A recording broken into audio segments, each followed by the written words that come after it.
Então, boa tarde. Vamos iniciar a nossa conferência de hoje. Precisa de um preâmbulo, eu creio, especial, por várias razões. O primeiro, altamente subjetivo, eu diria, é a presença da arquiteta Inês Lobo, aqui enquanto pessoa, arquiteta, figura, enfim, de referência, que é uma enorme felicidade para todos nós, mesmo para vocês que não terão tido um contacto direto, e eu imagino, quero acreditar também para a Inês, de poder habitar a casa que projetou em parceria com o arquiteto João Trindade e que é o Edifício dos Leões, e portanto poder estar aqui, acho que é assim um sonho de qualquer arquiteto, poder estar a viver, a habitar um lugar que se calhar teve imenso tempo, antes de existir sequer no papel, na cabeça, não é? E depois em cortes, em pormenores à escala 1:10, em detalhes construtivos, em cadernos de encargos, enfim, e depois a obra até agora ter vindo a acontecer. Eu creio que só por isso tem um valor quase, eu diria, emocional muito, muito importante e de referência.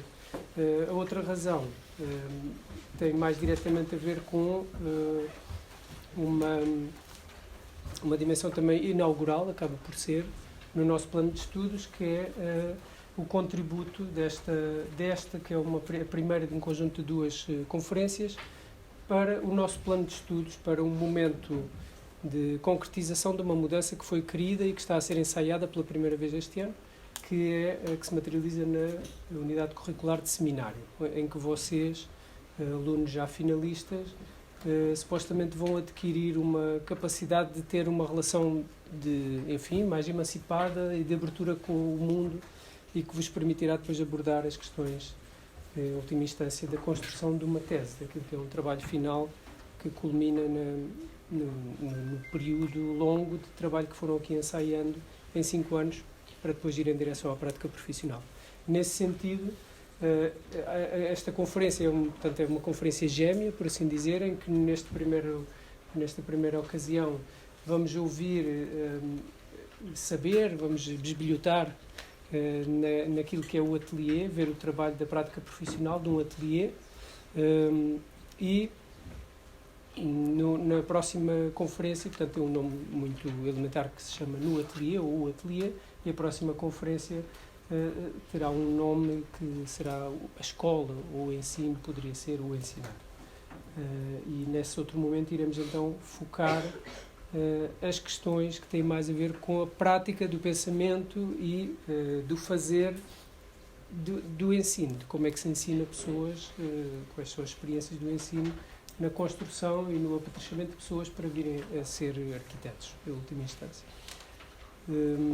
2 ou 3 palavras sobre o percurso da arquiteta Inês Lobo, que tem uma abordagem, eu diria, pelo menos tripartida, não é? Ou pelo menos tripla, que é esta da prática profissional, daquela do ensino, e de uma, eu diria, quase cívica, mas, enfim, cívica no sentido mais lato, também de curadoria, de participação também, envolvimento em programas e experiências a nível de gestão municipal, do planeamento. E, portanto, talvez a referência mais importante aqui a fazer também, eu acho que é importante depois irem todos ver o site, que aparentemente é novo, não é? Tem ali qualquer coisa de novo.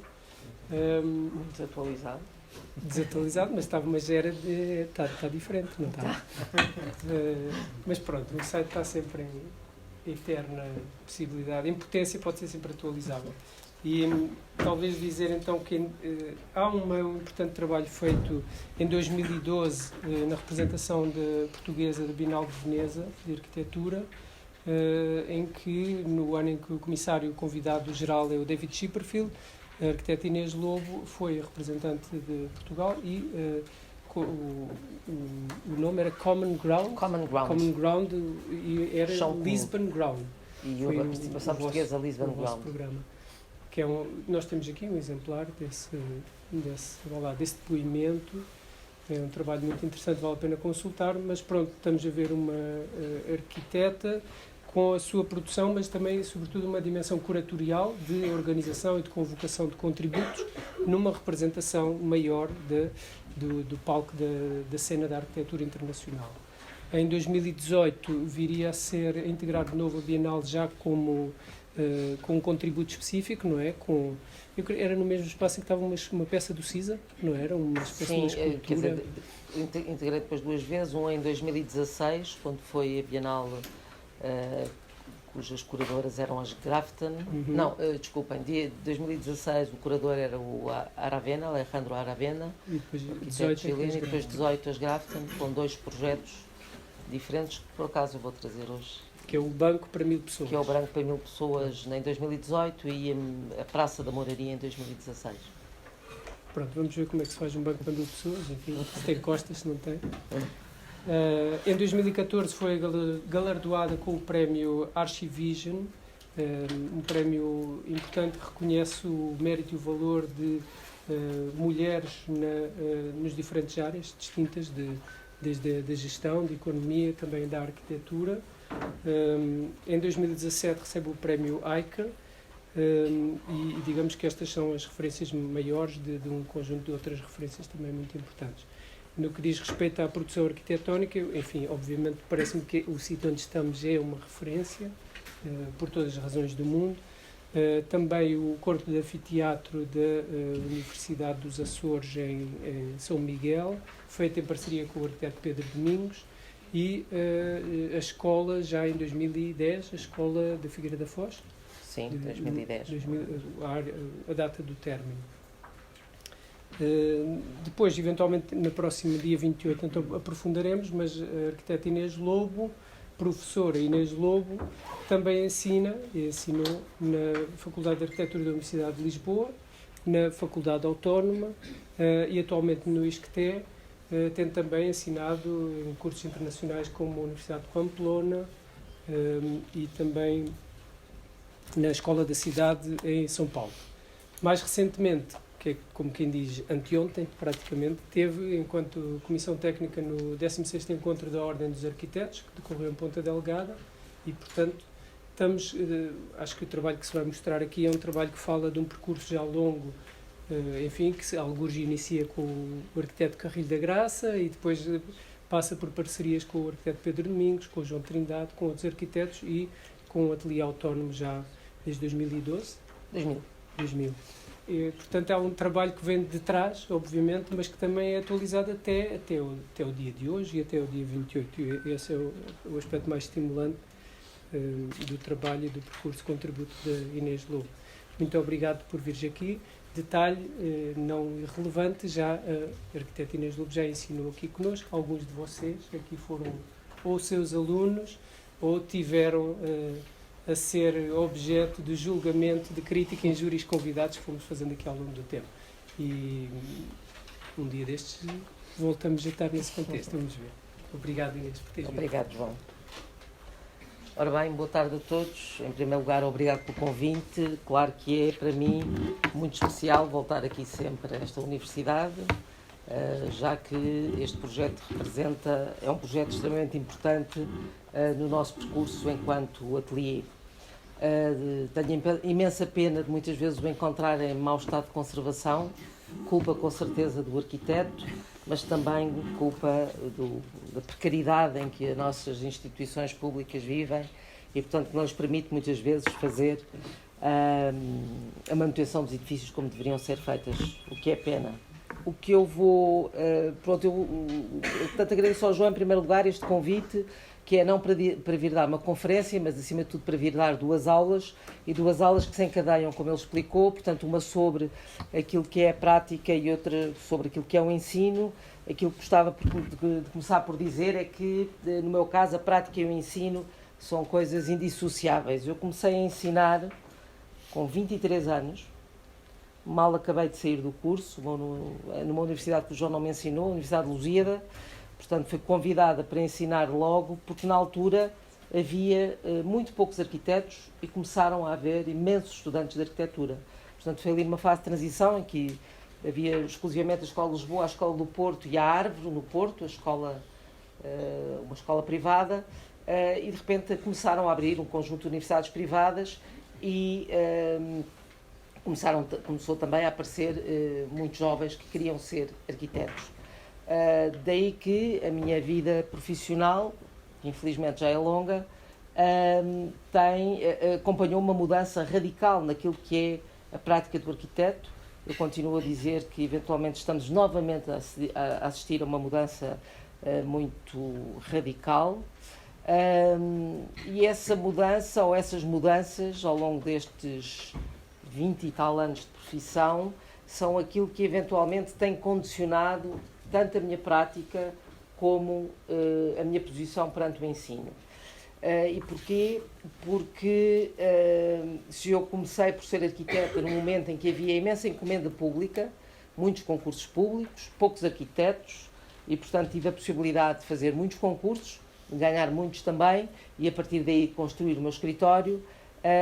Depois também passei por outros momentos recentes, ou mais recentes, como a crise de 2008, que nos levou a uma redução brutal do escritório e ter que começar a reinventar outras formas de trabalhar. E eu penso que essa crise mudou muito radicalmente o tipo de trabalho que nós começámos a fazer a partir daí. Costuma-se dizer às vezes que nem tudo é mau. Eventualmente essa crise aproximou-me de outras escalas, outras possibilidades de reflexão a partir da nossa disciplina da arquitetura, que são acima de tudo outras escalas, outros contextos que passam pelas curadorias ou pela aproximação aos institutos públicos onde as decisões sobre a cidade também se fazem, etc, etc, etc, e também a tornar eventualmente cada vez mais importante o trabalho que desenvolvo no universo académico.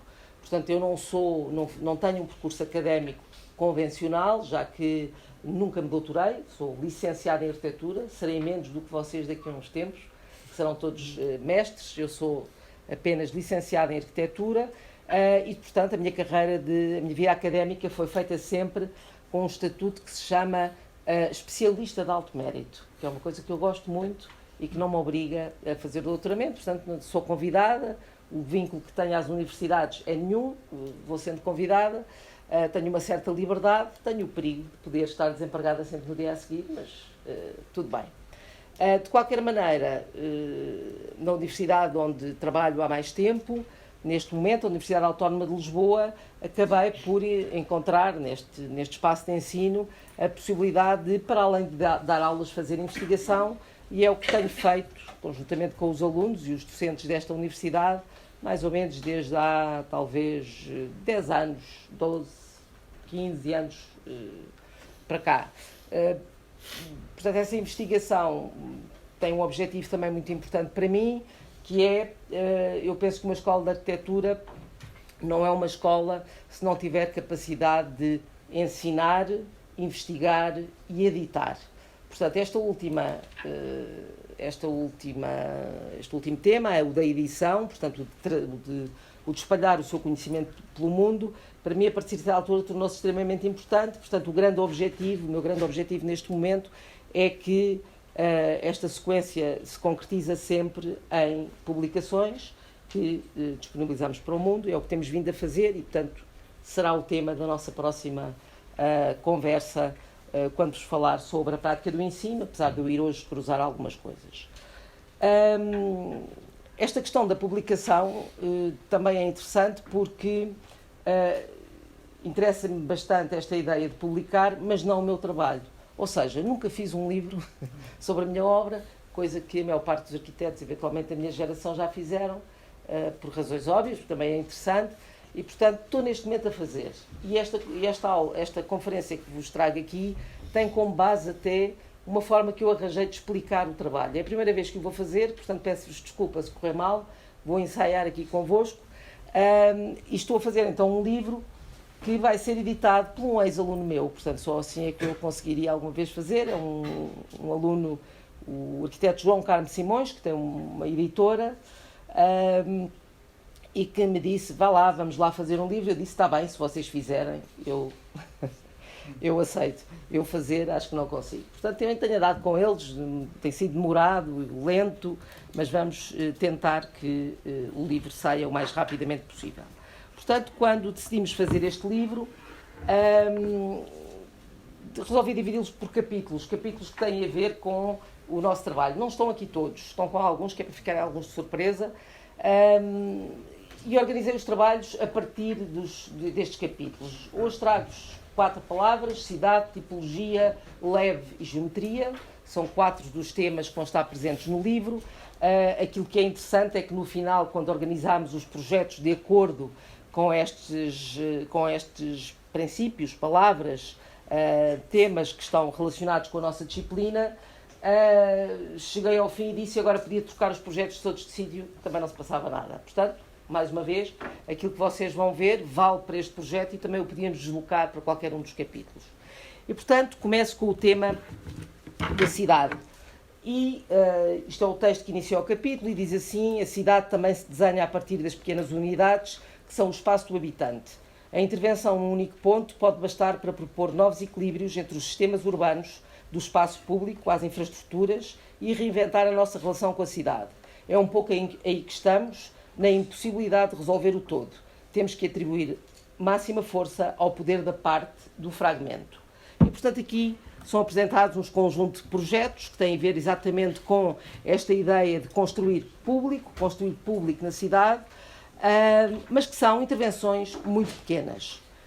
Estas intervenções que são mostradas neste livro ligam-se depois aos trabalhos de investigação que eu tenho feito na universidade. Portanto, a partir destes projetos deram origem a trabalhos académicos, a trabalhos de investigação, ou vice-versa. Neste caso, foi a partir deste projeto.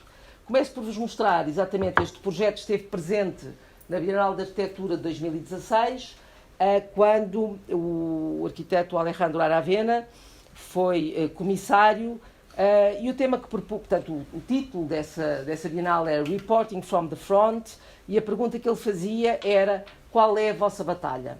Há uma coisa muito bonita, ele manda-nos uma carta perguntando exatamente qual é a vossa batalha aí no sítio onde estão a trabalhar em 2016, o que é que vocês estão a fazer. E tínhamos que responder a esse desafio enviando uma carta que eu enviei e que lhe expliquei o processo que tinha sido até então este projeto que se chama Praça da Moraria. É um projeto bastante polémico, nunca se chegou a construir, é um projeto que parte de uma vontade do município de fazer uma ligação entre o bairro da Moraria, que está aqui, e Almirante Reis, abrindo um vazio, demolindo edifícios que existem, que são edifícios dos anos 30, interessantes, ou suficientemente interessantes para haver da parte da população pessoas que dizem não se deve demolir e outras que sim, mas a vontade do município de fazer esta ligação era mais forte. E não é uma vontade que acontece naquele momento, este projeto é de 2000, terá o seu início talvez 2012, 2013, portanto a vontade não é tida naquele momento, é uma vontade quase histórica. Viemos a descobrir que no passado, por volta dos anos 60, havia um projeto de demolição de exatamente estes dois edifícios e de criação de um vazio que ligaria, não a Almirante Reis, porque aqui chama-se Rua da Palma, à Moraria. Almirante Reis tem este problema, portanto a ideia era acima de tudo abrir um vazio.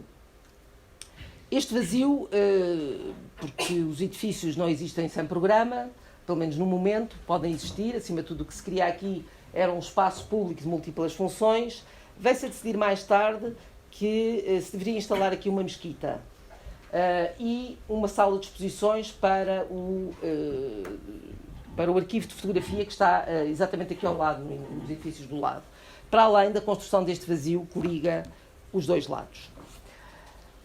Ao mesmo tempo que eu estava a fazer este projeto, fui convidada a participar numa exposição de fotografia no BES, e essa exposição a ideia era juntar um fotógrafo e um arquiteto que apresentavam, portanto o fotógrafo apresentaria o projeto de um arquiteto.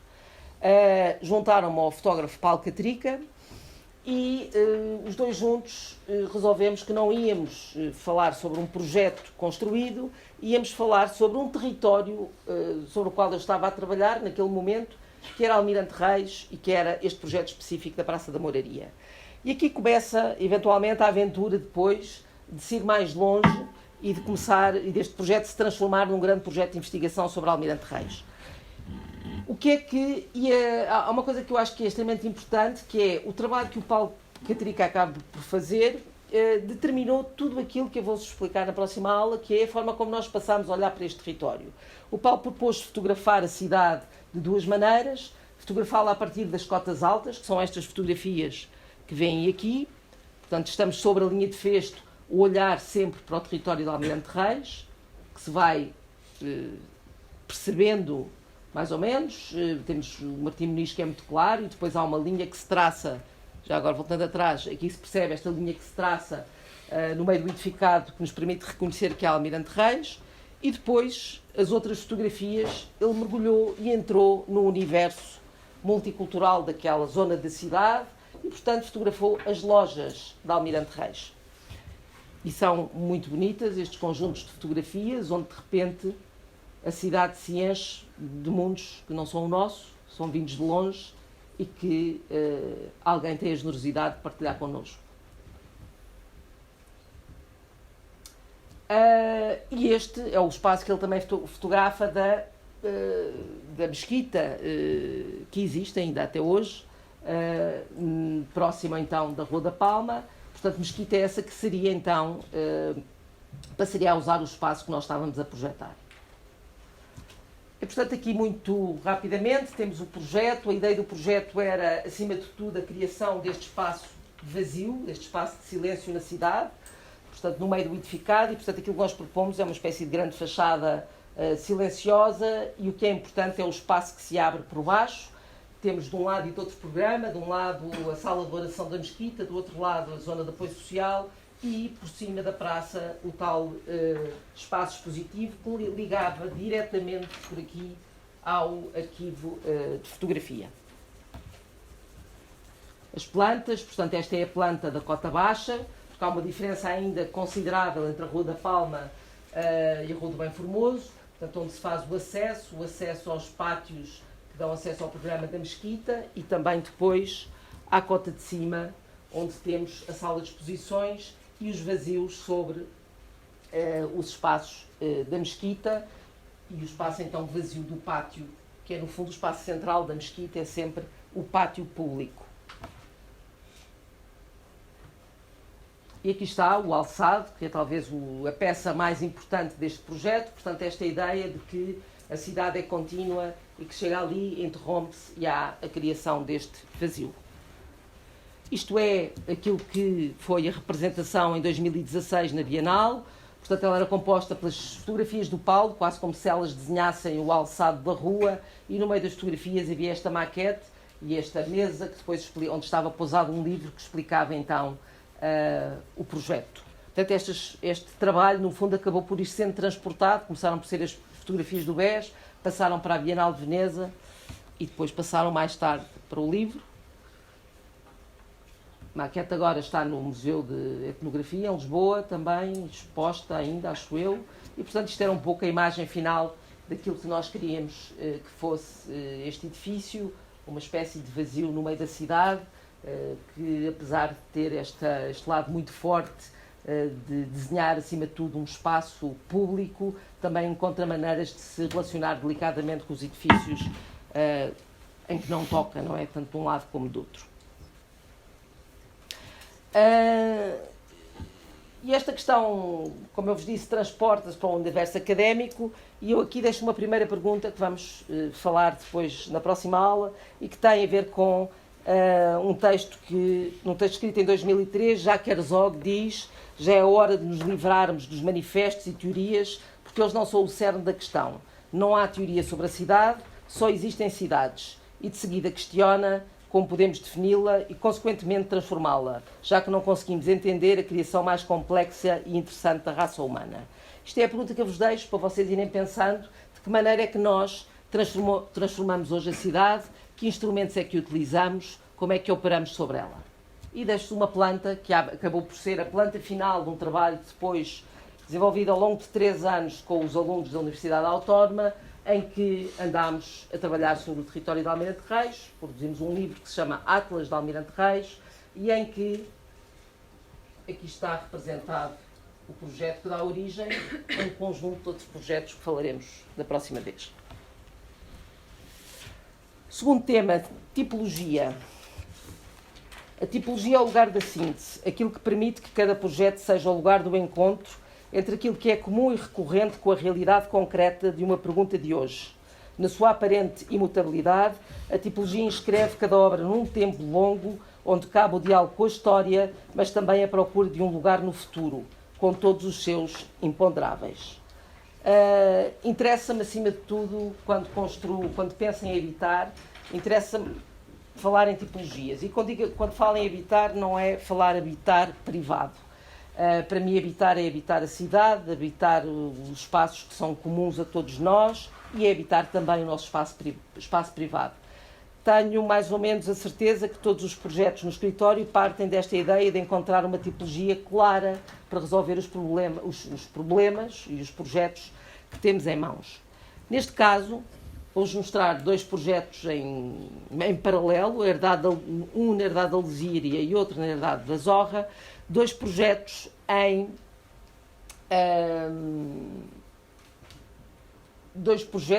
na Comporta, um território muito... Vocês devem ouvir falar várias vezes, não é? Onde se constroem, muitos arquitetos estão a construir casas. Neste caso, a encomenda era construir, não uma casa, mas 60 casas em cada um dos lotes que eu vos vou mostrar. Portanto, uma coisa que à partida me chocou bastante. Há muito pouco tempo, começo por vos falar nisto, há muito pouco tempo o Ram Koolhaas faz uma exposição no Guggenheim, em Nova Iorque, sobre aquilo que será o futuro do campo. A exposição chamava-se What About the Countryside? Diz qualquer coisa como isto, tudo parte da famosa estatística publicada pela ONU em 2014, que garante que em 2050 entre 70% a 80% da humanidade viverá em cidades. Isso significa que apenas 2% da superfície da Terra está ocupada, enquanto os 98% restantes estão vazios e dedicados ao fornecimento de alimentos e recursos para o restante. Nas últimas décadas, notei que, embora grande parte das nossas energias e inteligência se tenham concentrado nas áreas urbanas do mundo, sob a influência do aquecimento global, economia de mercado, empresas de tecnologias americanas, iniciativas africanas e europeias, política chinesa e outras forças, o campo mudou e tornou-se irreconhecível. A história dessa transformação é, em grande parte, não contada e é determinante naquilo que poderemos imaginar ser o nosso futuro. Isto é o texto de abertura da exposição, cá está, que dá origem a este livro, que é muito interessante, a Countryside Report, portanto, What About the Countryside, depois é o título da exposição, e que fala sobre um conjunto de ocupações deste território das mais inesperadas. Que eu não vos vou contar a miúdo, porque não tenho tempo, mas que fala de outras possibilidades de ocupar este território. Ao mesmo tempo que esta exposição se faz, houve, se bem se lembram, uma exposição em Lisboa, que eu por acaso não tenho aqui imagens, mas deixo-vos esta frase que é bastante interessante, que se chamava Capital Agrícola, feita por um filósofo francês chamado Sébastien Marot, em que o tema é exatamente o mesmo, de que maneira que a cidade se vai relacionar com o campo, o que é que vai ser o campo. Tenho dúvidas de qual é que é. Há uma coisa interessante nesta história, o Sébastien Marot e o Ram Koolhaas são muito amigos, incompatibilizaram-se durante esta exposição e resolveram fazer duas. Também é uma coisa interessante, portanto, permitiam-nos ter uma visão mais alargada sobre várias hipóteses. Tenho dúvidas sobre todas as hipóteses que se põem, e eu penso que vocês também terão. O Sébastien Marot acaba a exposição de uma forma muito clara a dizer que, do ponto de vista dele, eventualmente há três caminhos. Um que é do investimento na alta tecnologia e, portanto, as grandes metrópoles urbanas passarem a ser também produtoras, porque são tecnologicamente muito avançadas, de tudo aquilo que é necessário para nos alimentarmos e libertarmos o campo. Ou uma coisa híbrida, que é entre a cidade consolidada e uma espécie de grande cidade que passa a ser produtiva. Eventualmente o caminho que eu acho que as nossas cidades em Portugal virão a tomar. E uma outra que é abandonamos a cidade e vamos para o campo, e também é uma possibilidade. Aqui este trabalho do Ram Koolhaas conta um pouco isso. Várias comunidades que abandonam a cidade, ocupam o campo das formas mais inesperadas. O livro é muito divertido, como vocês podem ver. Pergunta por onde é que foram as vacas, quando é que se foram embora, e se calhar já não conseguíamos aguentar o seu cheiro. Isto é uma imagem que é bastante impressionante, é um banco de produção de sementes, para vocês perceberem a escala e aquilo que significa hoje em dia produzir para nos alimentar. Portanto, não se trata já daquela visão idílica de como é que de um território transformado a partir da prática agrícola, que é talvez das primeiras ações do homem sobre o planeta, não é? Talvez a primeira ação como arquiteto, que produz coisas lindíssimas. Esta não deixa de ser lindíssima, uma estufa de produção de sementes, olhamos para ela, o espaço é incrível, mas ao mesmo tempo bastante impressionante. E, portanto, o projeto que eu tinha para fazer, são os dois, aqui e ali, são duas parcelas num território de uma abstração brutal. Comporta um território dividido a régua e esquadro, o chão é areia, as árvores são pinheiros, e as referências são muito poucas. Sabemos que o mar está lá, está aqui, mas não se vê a partir destes dois terrenos, e como vocês veem, os lotes são isto. O que, para um arquiteto, é talvez das coisas mais arrepiantes que pode haver e agora, o que é que eu faço aqui? A encomenda era, faça 50 casas, não sei o número exato, 50, 56, em cada um deles, e o primeiro exercício, penso que eu pus aqui, que fiz, para explicar ao cliente que este projeto era mesmo difícil, está bem, se eu fizer um lote para cada casa ou para cada duas casas, de repente ficamos com lotes relativamente pequenos e podemos ter assim, uma espécie de visão quase suburbana da forma como isto se pode transformar, e mesmo se os agrupar, dificilmente consigo sair daqui. Portanto, comecei por dizer, e cá estão os dois lotes, vejam o nível de abstração que existe, há esta zona de um ribeiro que passa, e esta via, que está aqui diagonal, é um gasoduto. E é a única forma de aceder a estes lotes. Aliás, os projetos estão parados exatamente por isso, depois já vos explico. E aqui estão as duas propostas que acabámos por fazer, que voltámos à ideia da tipologia. O que eu lhes propus foi, vamos inventar uma espécie de quintas modernas. Eu queria, para além de pôr pessoas a viver, queria produzir, queria plantar vinha e produzir. Estes projetos têm outro tema, que do meu ponto de vista é uma falácia, que é dizer que todas estas casas se desmontam. Tudo bem, vamos fazer de conta que sim. As casas eventualmente até se podem desmontar, mas tudo aquilo que é necessário para instalar 56 famílias, mesmo que seja em tempos curtos a viver, claro que não se desmontam infraestruturas, não se desmontam caminhos, não se desmontam uma série de coisas. Portanto, eu acho que o exercício que nós tentámos fazer foi começar a pensar o que é que este território podia ser, exatamente a partir do desenho das infraestruturas. Como é que a água circula, como é que as pessoas circulam, onde é que se instalam as coisas que são fundamentais para viver aqui.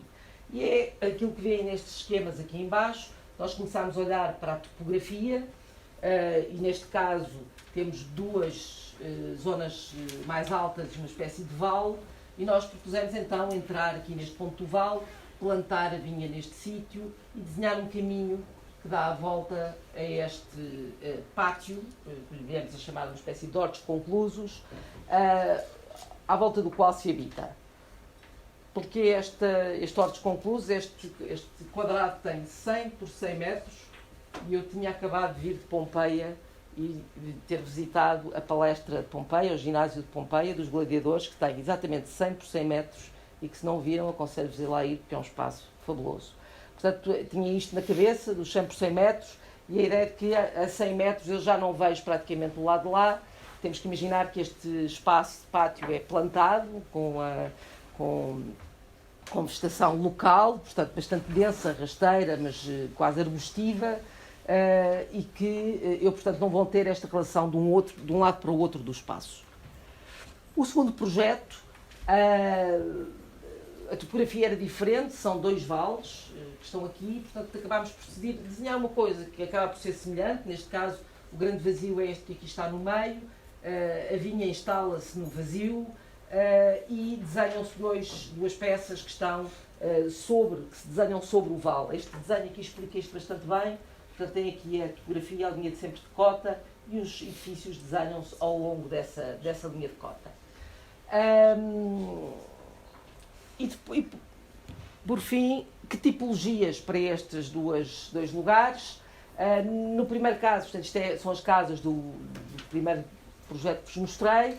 Aqui desenha-se uma casa que é, acima de tudo, um espaço quadrado, com uma cobertura de duas águas, onde temos uma sala, um espaço coberto, quartos nas duas pontas, e uma cozinha exterior, que é uma coisa que nas casas originais da Comporta acontece muito. São uma espécie de cabanas e depois tem um volume exterior com uma chaminé, que é o sítio onde se cozinha. Portanto, a cozinha é um espaço que dá diretamente para o pátio exterior, mas que também liga a casa por um ponto. Já nas outras, a cozinha passou para o interior da casa, são casas, a ideia daquelas barras, são uma espécie de barras contínuas, que vão tendo estes pátios no seu meio, e a casa tem uma sala, um pátio, 2 quartos, uma piscina e uma cozinha que atravessa de um lado ao outro, que é uma espécie de casa dentro da casa. Portanto, esta ideia de trabalhar com o elemento do fogo sempre como fundamental parecia-nos bastante interessante. Estas casas permitem ainda que, se eu tiver aqui uma casa exatamente igual a esta, deste lado, posso ligar os 2 pátios e ter uma casa maior. Era uma coisa que também, que em vez de comprar uma, podia comprar 2 e ter uma casa maior.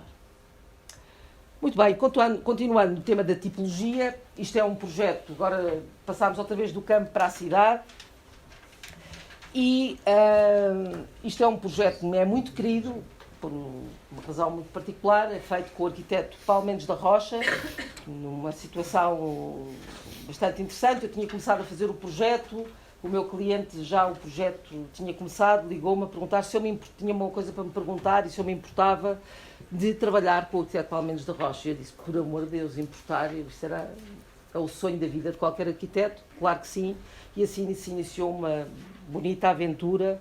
Nós já nos conhecíamos, mas claro que fazer um projeto com alguém é sempre uma experiência que nos torna ainda mais amigos e mais próximos. Portanto, foi uma aventura incrível da qual eu tenho imensa saudade. E a casa era, portanto, para um cliente meu que andava à procura de uma casa para viver em Lisboa. Eu tinha-me cruzado com este edifício e queria comprá-lo para mim, mas não tinha dinheiro. E disse-lhe, olha, fui ver várias casas com ele e disse-lhe, as casas que me está a mostrar são interessantes, mas olha, eu conheço um sítio que é muito interessante, muito mais barato do que aquilo que me está a mostrar, eventualmente porque não tem espaço exterior, mas tem uma posição na cidade que é fabulosa, porque está sobre uma linha de festo, e nós, quando chegamos ao cimo do edifício, temos Lisboa aos nossos pés. Portanto, implica fazer uma casa, pensar uma casa de forma diferente, mas vale a pena ir ver. Ele foi ver e comprou este edifício. Ele está aqui, na planta. Isto aqui é um rio, e este corte é o mais importante. Portanto, vocês veem a cidade e a casa está ali, no ponto mais alto, não é? Sobre a linha de festo, e com esta possibilidade de olhar a cidade para um lado e para o outro. E vê-se melhor. E começámos a fazer o projeto. A primeira questão, portanto, isto é transformar um edifício de habitação coletiva numa casa para uma família, um edifício de continuidade urbana na cidade de Lisboa, em que claramente nós achámos que a fachada tinha que se manter. Aliás, a fachada este edifício fazia parte de um conjunto maior, portanto lá tem um edifício muito semelhante, e nunca se pôs em causa destruir a fachada. E resolvemos que o edifício já tinha sido muito intervencionado nos anos 60, portanto a fachada tardosa era completamente diferente, e nós resolvemos que a operação poderia ser demolir mesmo integralmente o miolo do edifício, deixar só a fachada e construir a casa lá dentro. Primeira questão, se me perguntassem isto, eventualmente 10 anos antes de eu ter feito este projeto, eu diria, bem, que horror, não se pode fazer isso, isto é dar cabo do património, etc. Vamos ficando velhos e as opiniões vão mudando, e eu hoje em dia acho que estas intervenções sobre o património podem ser muito diversas. E, portanto, acabámos por tomar esta opção, eventualmente com toda a liberdade que o arquiteto Paulo Mendes da Rocha também trazia, vindo de lá do outro continente, do Brasil, com uma capacidade eventualmente de olhar para esta questão do património muito diferente da nossa, e assim se tomou esta decisão. Este é o elemento para mim que explica a casa, esta secção, o corte, e explico já toda aqui, que é a casa acabou por se optar levantá-la do chão, ou seja, criar um espaço para o carro entrar, quase como se fosse um pequeno palácio que é exterior, ter nos 2 primeiros pisos os quartos, as zonas privadas da casa, portanto, invertemos a casa, no fundo, normalmente começamos por ter as salas e no cimo os quartos, aqui optámos por inverter a casa.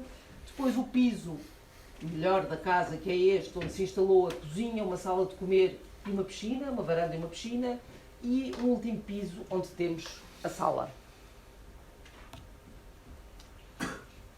As escadas, este corte das escadas é importante só porque há aqui uma subversão no desenho das escadas, tem a ver com ligar 2 pisos de uma vez, portanto, termos a sensação que passamos pelos quartos fazendo só 2 lances e depois é que as escadas são mais curtas. Isto para abreviar, no fundo, esta sucessiva relação entre cotas. O alçado tardós da casa, muito discutido por muita gente, em que nós propusemos uma subversão àquilo que lá estava, que é a casa original tinha uma série de construções no logrador, verticais, e nós dissemos, vamos retirar essas construções todas, mas vamos ocupar essas construções deitando-as e projetando-as sobre o logrador. Não sei como, isto lá foi passando. Há aqui uma coisa importante que é, portanto, a casa tem sempre estas duas espécies de contrafortes, não é? Ela estruturalmente é uma casa toda em betão, à vista, tem estes 2 contrafortes que são estruturais e as lajes apoiam-se entre estes 2 contrafortes. De um lado temos áreas técnicas, do outro lado temos o sistema de acessos. Isto é o espaço de entrada na casa, portanto, o espaço onde se para o carro, o espaço que generosamente também se abriu numa relação com uma casinha que está ao fundo do lote, que passou a ter esta possibilidade de ver a rua do outro lado. O espaço, o hall de entrada da casa. O segundo piso, que é o piso das crianças, é o piso mais baixo. Nós aceitámos não só o desenho da fachada e, portanto, a métrica que a fachada nos dava, tanto neste sentido como também verticalmente, não é? Portanto, este piso é bastante mais baixinho que os outros. Continuamos a ter os acessos. Aqui sim uma casa de banho que tem 15 metros de comprimento, portanto ocupa a fachada de um lado ao outro. E depois este espaço que é construído com elementos leves, com madeira, que ocupa, portanto, 2 quartos dos miúdos, uma sala entre os quartos e outros 2 quartos. Portanto, é um de visitas e são 3 filhos. Este é o quarto de uma das meninas, como se vê. Eu gosto muito destas fotografias porque se sente como é que eles vivem a casa, eles gostam imenso da casa e vivem de uma forma muito intensa. Aqui temos o piso dos pais, onde está um vazio sobre a zona dos miúdos. A sala, que é talvez das salas onde eles mais estão todos juntos. Outra vez a casa de banho, que ocupa também este lado todo. O quarto, os 2 quartos, que é um quarto de visitas. Eles queriam ter um quarto deles e um quarto porque queriam ter um quarto que se os filhos estão doentes, próximo deles, etc. Portanto, para vários tipos de utilização. E aqui está a sala, que eles utilizam bastante. A varanda desta cota, que está debaixo do volume da piscina, que se vê ali, e a varanda está suspensa a partir da estrutura da piscina. E como podem perceber aqui, estes pés direitos ainda são bastante comprimidos. O piso mais espetacular da casa é o piso das refeições. Isto é a cozinha, que se desenha contra o alçado. Esta cota é ligeiramente mais baixa do que esta, portanto, quando estamos do lado de lá, deste lado, esta bancada funciona como mesa, do outro lado como bancada. A zona de refeições, a varanda e a piscina. E aqui está a sala. Aqui os materiais mudam, portanto este chão passa a ser este mosaico, pasta de cimento com os desenhos. E aqui a vista já começa a ser deslumbrante, não é? Temos a sala, a piscina lá ao fundo e já estamos a ver o rio. Parece que o rio está muito próximo, mas não é bem verdade. Ele ainda está a uma certa distância da casa, mas este lugar tem esta capacidade de nos aproximar da grande escala da cidade, que é uma coisa muito interessante. A piscina, a varanda tem um pé direito duplo, portanto a sala também dá sobre a varanda. Isto desenha-se sempre para que nenhuma destes espaços tenha uma incidência solar direta, portanto a casa é muito controlada do ponto de vista térmico, usa-se muito pouco o aquecimento ou o arrefecimento. Isto é um vazio sobre a piscina visto da sala. A cozinha, que tem um pé direito duplo, também liga com a sala do lado de lá, que é aqui agora visto de cima. e a sala, que é este espaço, é uma espécie de quase mezanino sobre a varanda e sobre a cozinha, um espaço completamente vazio, onde o elevador já não chega, já só chega à escada, e a coisa mais bonita é esta janela que está aqui de canto, a partir da qual se vê o Mar da Palha, portanto se olha para o estuário do Tejo. E é isto que se vê aqui, portanto aqui temos mesmo já domínio completo sobre a cidade, e o que é muito surpreendente é que do lado oposto estamos a ver o interior da cidade consolidada, não é? E cá está a tal janela de canto e o Mar da Palha lá ao fundo.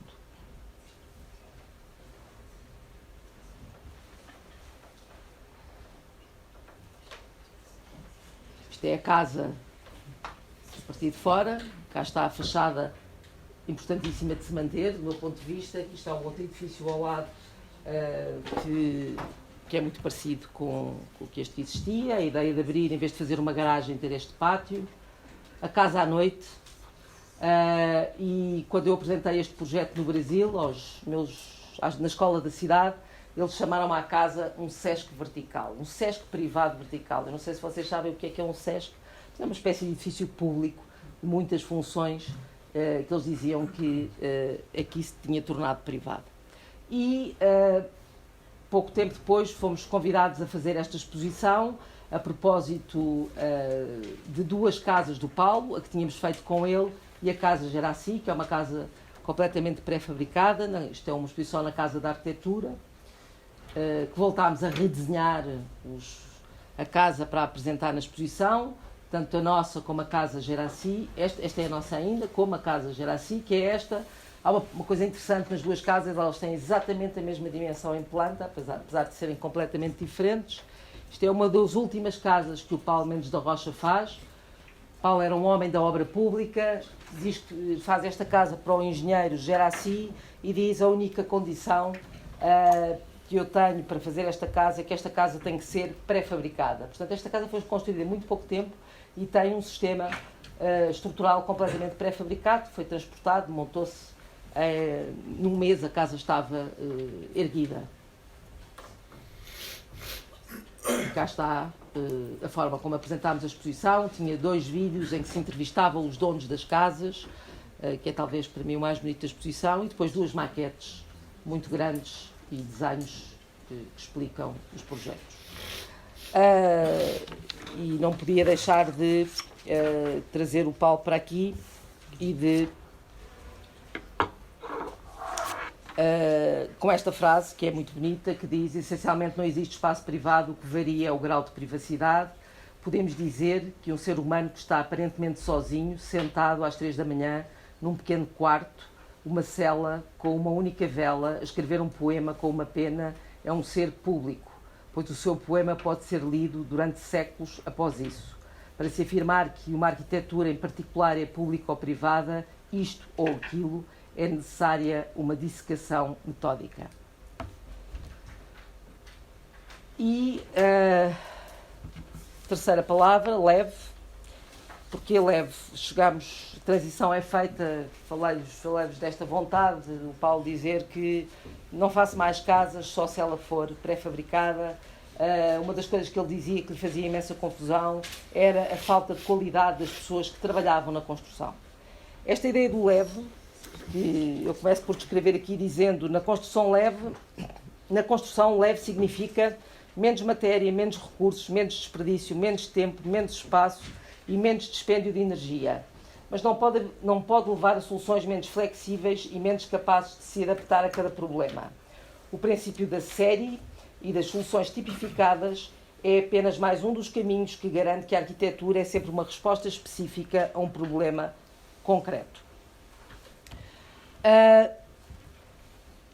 Este tema da leveza e da mudança do paradigma da indústria da construção é uma coisa que eu acho que está já aconteceu muitas vezes ao longo da história da arquitetura. Estamos num momento em que está a acontecer outra vez, e nós recentemente, há uns 2, 3 anos, ganhámos um concurso para a construção de um conjunto de edifícios de habitação de renda acessível em Marvila, e resolvemos arriscar e propor que o edifício se construísse usando parte dele sendo construído no sítio, e parte dele ser construído em fábrica. Uma coisa que agora se está a falar muito e vai acontecer, vai produzir coisas interessantes e coisas muito interessantes, aviso já, não está nada garantido, mas eventualmente é um caminho que não tem retorno. Construir em Marvila significa construir neste território. Isto são fotografias do fotógrafo Duarte Belo, fotógrafo e arquiteto, nosso colega, que tem um vastíssimo conjunto de fotografias sobre aquilo que é a nossa paisagem, da qual eu vos vou falar também na próxima aula, e estas fotografias são fotografias feitas por ele para um trabalho académico que estamos a desenvolver sobre o território da linha Caminho de Ferro e que cruza este território de Marvila, em que se percebe que é um território onde continuam a pré-existir as construções do século XVI, que eram os antigos conventos, do século XVIII as antigas quintas, as infraestruturas do século XIX e século XX, infraestruturas ferroviárias e as indústrias que se vieram a instalar, e a cidade do século XX, chamada Chelas, e não Marvila, que vemos lá ao fundo. É um território difícil do ponto de vista social, eu moro agora aqui próximo, muito difícil do ponto de vista social, porque as condições, a cidade pública que se ofereceu às pessoas é muito pouco interessante por enquanto, é um território, do meu ponto de vista, cheio de possibilidades, porque é um território onde ainda temos um conjunto de vazios gigantes. Portanto, penso que é necessário continuar a pensar que espaço público é que nós queremos desenhar nesta zona da cidade, de que forma é que queremos ou não fazer prevalecer isto que lá está hoje, que é esta condição agrícola, informal, mas que constrói coisas maravilhosas, de uma forma bastante formal, se quiserem. Portanto, o território é este, o projeto situa-se aqui, num sítio muito difícil, que é assim uma espécie de cabeço, onde já existem dois edifícios que é uma cooperativa de habitação muito antiga da GNR, e a Câmara, este território aqui é da Câmara, estes terrenos são da Câmara, e eles queriam construir mais edifícios, densificar este ponto da cidade. Problemas variados. A implantação deste edifício era obrigatória, não podíamos mudar a sua orientação, o outro edifício podíamos defini-la como entendêssemos. Portanto, a primeira coisa que acabámos por propor foi desenhar os edifícios, estes edifícios virem a criar uma espécie de novo sistema dentro deste bairro, que tem uma relação entre si e que tem esta relação eventualmente estranha com os edifícios existentes. Fazia parte do projeto também a requalificação de todo o espaço público adjacente à nova habitação, e o programa são hortas comunitárias. Portanto, estender esta ideia de um terreno agrícola que pode ser alargado. Estas são as imagens do concurso que nós fizemos logo para o concurso. Portanto, uma coisa que é importante explicar é que este concurso parte de um projeto tipo que foi feito pelo arquiteto Aires Mateus, para o município de Lisboa, em que se inventa esta tipologia de habitar coletivo. São os edifícios que têm uma métrica muito rigorosa, desenham uma espécie de módulo de 3 metros de fachada, 3 por 3, que se repete, tem 2 frentes, tem um corredor central que dá acesso a um conjunto de casas, por vezes as casas não têm ventilação transversal, o que é uma pena. Era obrigatório ter varandas, os espaços estarem servidos de varandas, e talvez a maior subversão que nós fizemos ao programa foi exatamente propor que a casa tivesse, em vez de 2 varandas com 1,5 metro, tivesse uma varanda com 3 metros. Portanto, que se duplicasse praticamente o espaço social da casa entre interior e exterior. Um pouco à imagem daquilo que os arquitetos Lacaton e Vassal têm feito nas remodelações da habitação social em França. Isto é o percurso público de acesso aos edifícios, percebe-se a relação entre os dois. Há este desenho de uma espécie de grandes alamedas que se situam entre os edifícios e as hortas. Portanto, isto é os edifícios da Cota de Baixo, em que aqui eles estão frente a frente, têm uma espécie de espaço interno. Estávamos em pleno Covid. e, portanto, estávamos todos de máscara. E cá estão as varandas sobre este território de grande escala, que é Marvila. Aqui do lado direito há um parque, que é o Parque do Valfundão, que é bastante interessante, e, portanto, todas estas casas terão vistas sobre esse espaço. Portanto, as premissas eram repetição, uma certa escala, um módulo dimensional em planta, um módulo dimensional em alçado, portanto, que é isto que aqui está, que nos leva a dizer, por que não, então, pensarmos este edifício construindo um conjunto de peças que, depois da estrutura estar feita, são construídas em fábrica e são transportadas para aqui. E o primeiro... Sim, vamos aqui primeiro. O módulo dimensional em coisa, o módulo dimensional em planta. Percebem aqui que as casas são espaços que se ligam sempre, uma espécie de comboios de espaços que se ligam entre eles, e no miolo situa-se tudo que são casas de banho e cozinhas. Como podem reparar, estas casas de banho são sempre iguais, as cozinhas são constituídas por 3 peças, mas que também são sempre iguais. Portanto, elas são construídas em fábrica e as tipologias adaptaram-se ao desenho do módulo. Tanto num edifício mais comprido, como neste, que é exatamente a mesma coisa. Num livro muito bonito chamado On and Around Architecture, do Sergeant Bates, um livro que são conversas com outros arquitetos, eles referem-se à ideia de olhar para o projeto de um edifício de habitação coletiva a partir do seu tempo de vida. É uma coisa que se fala bastante agora também. O seu esqueleto, na perspectiva destes arquitetos, deve ter um tempo de vida longo e ser visto como uma ruína permanente que pode ser habitada transitoriamente. Para isso deverá ser flexível e duradoura. Os outros ciclos de vida são médios, ou seja, são ciclos que se devem adaptar às alterações. O esqueleto é, assim, habitado pelos diversos componentes do edifício, como os que asseguram o funcionamento das infraestruturas ou as fachadas, o invólucro. Esta separação em 3 momentos obriga-nos a uma outra forma de projetar, em que o tempo volta a ser um dado fundamental do processo, tempo de execução e tempo de vida. E é daí que partimos para este esquema, que é construção, um ciclo de vida longo, um ciclo de vida durável, um ciclo de vida médio, flexível.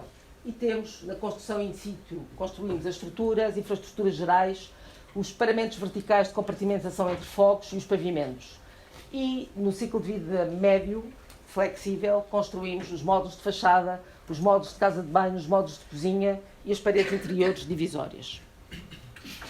Então, o faseamento é este: estrutura e as infraestruturas verticais, as paredes que compartimentam os fogos em blocos de cimento face à vista pintados, o módulo da casa de banho, o pavimento, que é feito após a entrada do módulo, a cozinha e as paredes divisórias. Portanto, cozinha, casas de banho e paredes são construídas em madeira e feitas em fábrica. Depois disso, o módulo de fachada, que foi desenhado e inventado a partir de um sistema completamente convencional, da Só Soares, uma marca que se calhar vocês já ouviram falar, caixilhas de alumínio, portadas em alumínio, portanto uma coisa muito básica. E por último, entra as varandas, aqui na frente. Vou passar muito rapidamente as tipologias. Portanto, isto é a tipologia de base do T2, que é talvez a mais, que se repete mais. Depois há outras tipologias com 2 frentes, mas se vocês repararem, estes conjuntos são sempre idênticos. Outros T3 um pouco maior e o T4. Portanto, os módulos de fachada, que eu vou passar rapidamente, mas que se desenham sempre a partir da mesma lógica, mais leves, menos leves, mas que têm a ver com esta hipótese de construção fora. No final está isto. Os módulos de casa de banho, que já não têm nada a ver com isto que estou a mostrar, mas não faz mal, porque entretanto já evoluíram. Estes, inicialmente, pensámos construí-los todos em fibra de vidro. Concluímos que a fibra de vidro não é assim tão interessante, que era difícil, etc. E agora vão ser construídos em madeira. As cozinhas, que são os vários peças que compõem as cozinhas. Isto é um corte pelo edifício, em que se percebe a importância então da estrutura da fachada. Uma luta grande também que houve foi às tantas como é que se desenha o sítio onde vamos pousar os painéis fotovoltaicos, e optámos por subir a estrutura das varandas e instalá-los ainda numa cota superior, sempre a ir contra a lei, e é uma coisa interessante, portanto, nós esbarrámos bastante na lei a fazer este projeto, em 2 pontos. Um foi na dimensão das varandas, mas que escrevemos, lutámos para que elas tivessem esta dimensão, dizendo que não estávamos a ir contra a lei, porque os corpos balançados não estavam sobre a via pública, portanto podiam ser maior que 2 metros. A luta foi tanta que a lei acabou por mudar e eles mudaram o regulamento na Câmara Municipal de Lisboa, que foi bom. E em relação aos painéis fotovoltaicos, tivemos também, mais uma vez, que lutar, porque supostamente eles tinham que estar recuados da fachada. Nós alegámos que eles eram um elemento de exceção, já que, porque existe, está dito na lei, os elementos de exceção podem não estar recuados 45 graus, e nós achamos que este tema da produção de energia dos edifícios é um elemento de exceção, tem cada vez uma dimensão maior, precisa de ser visto de outra maneira, e nós defendemos que devia participar no desenho do edifício. E conseguimos. E cá está, esta é a imagem talvez mais recente, que tivemos que fazer para explicar que os materiais que estávamos a usar, descritos, são um pouco duros, no final não são, não é? Os blocos de cimento pintados, já temos uma série de amostras feitas no ateliê, são bastante interessantes, e o resto é madeira pintada, portanto a casa no final tem um aspecto até bastante convencional. E acaba então com a ideia da geometria. E porquê a geometria? Este capítulo podia-se chamar muita coisa, podia-se chamar geometria, podia-se chamar desenho. É difícil o nome em português, porque se calhar os ingleses têm um nome mais feliz para tudo isto, que é design, que nós usamos para coisas muito particulares. Acabei por escolher geometria e descrevo-a assim, para começar. A geometria determina com rigor a dimensão e a posição das construções e a relação entre estas e os espaços onde se inserem. Entende-se geometria como uma ferramenta que auxilia o pensamento e como instrumento de precisão que abre espaço ao imprevisível e ao fortuito, que comanda a vida dos homens. Eu continuo a acreditar que o nosso grande instrumento para transformar o mundo é o desenho, e é o acerto, e é o rigor, e é a geometria. E este projeto que vos mostro, que é a Praça, o tal banco para 1000 pessoas, uma praça construída em Bérgamo, na sequência de ter ganho o prémio Art Vision, a Câmara Municipal de Bérgamo convida-me a fazer este projeto, que depois vem a ser apresentado também na Bienal de Veneza, em 2018, na Bienal, que tem como curadoras as arquitetas Grafton, que o nome da Bienal, um nome muito bonito, chamava-se Free Space, e elas procuraram nesta Bienal mostrar projetos que se associam a esta ideia de espaço de liberdade. De que forma é que os arquitetos respondem à liberdade da vida dos homens. Isto é a nossa representação na exposição da Bienal, em que fizemos esta maquete que mais parece um altar, mas portanto que é uma maquete que simboliza o tal banco, e depois tem um conjunto de desenhos e imagens que eu já vos mostro mais à frente. O projeto, portanto, era uma encomenda muito difícil, era redesenhar a Praça da Estação, que está aqui, em frente, e no final é o remate do eixo do século XIX da cidade de Bérgamo, e aqui temos a muralha e o centro da cidade. Porque é que este era um projeto muito difícil? Eu agora não sei que desenhos é que tenho aqui, mas agora, desculpem lá, não trouxe, não faz mal. Porque é que isto era um projeto muito difícil? Porque este espaço tinha acabado de ser intervencionado no dia antes deles me convidarem para fazer o projeto. Portanto, eles tinham gasto, imaginem, 14 milhões a requalificar a praça, a fazer uma estação para as caminhonetes, a mudar uma série de coisas e tal. E disseram-me, isto correu muito mal e nós queremos fazer qualquer coisa. Portanto, a sensação que nós temos é que se destruiu o desenho desta praça, que ela deixou de funcionar como remate do eixo do século XIX, e nós precisamos de uma intervenção. Mas aquilo que tu vais fazer não pode retirar absolutamente nada daquilo que já lá está. Não podes mexer nos pavimentos, não podes fazer nada. A única coisa que te autorizamos a tirar é o mobiliário urbano disperso que foi acabado de colocar. E eu disse, bem, mas isto é um projeto quase impossível, Primeira pergunta que vos faço é o que é que vocês vão dizer à população? Como é que vão justificar irem gastar mais não sei quanto?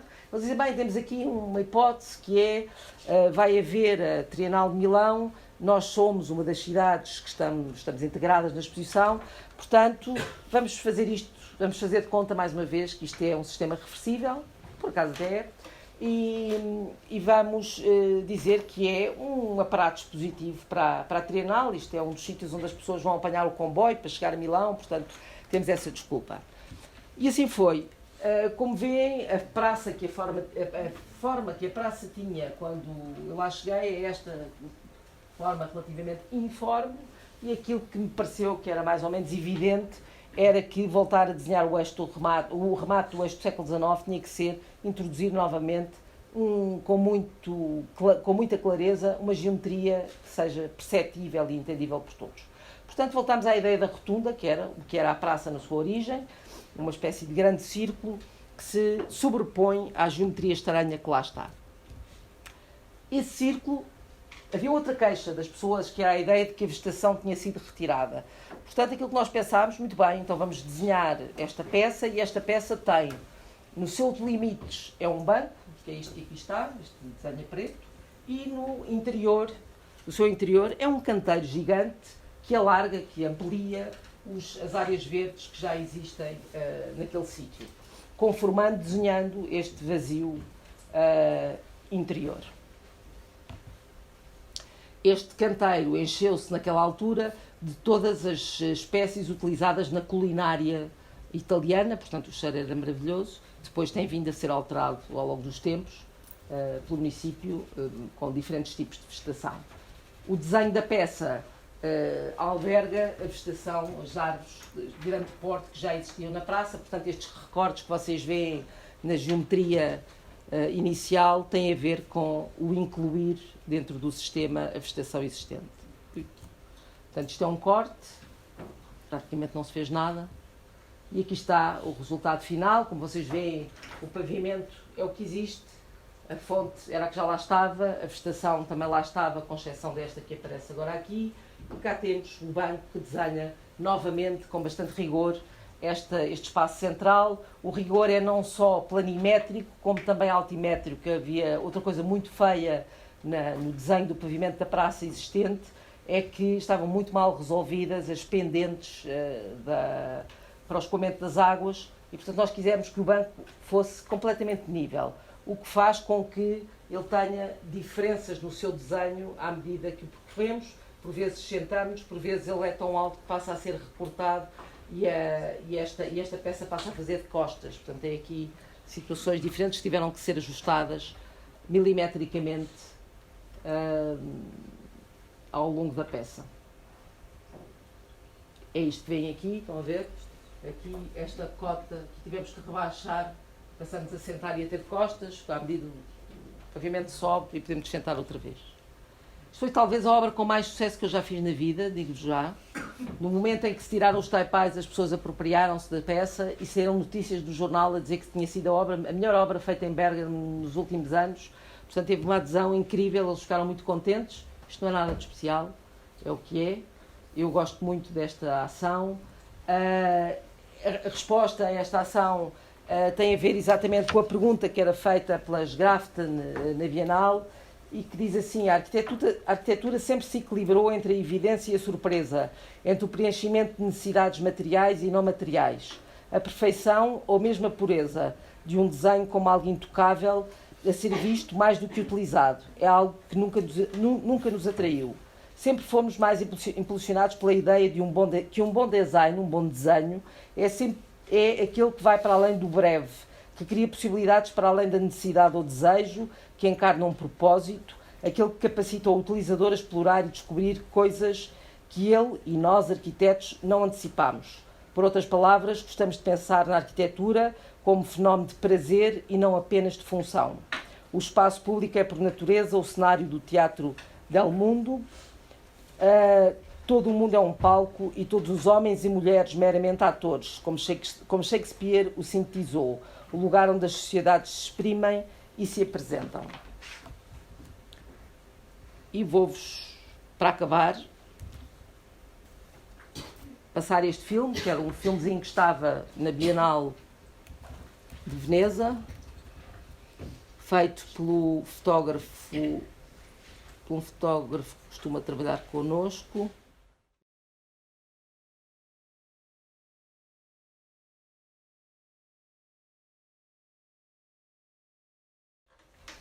Portanto, o fotógrafo é o Leonardo Finotti, e que fez este filme de drone, que eu acho que explica muito bem e que se percebe o impacto e a escala que a obra tem.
E acabo com esta frase do Peter Brook, um homem que eu gosto muito e que diz que a arquitetura eventualmente não é mais do que um espaço vazio onde a vida pode acontecer. Obrigada a todos e desculpem a demora.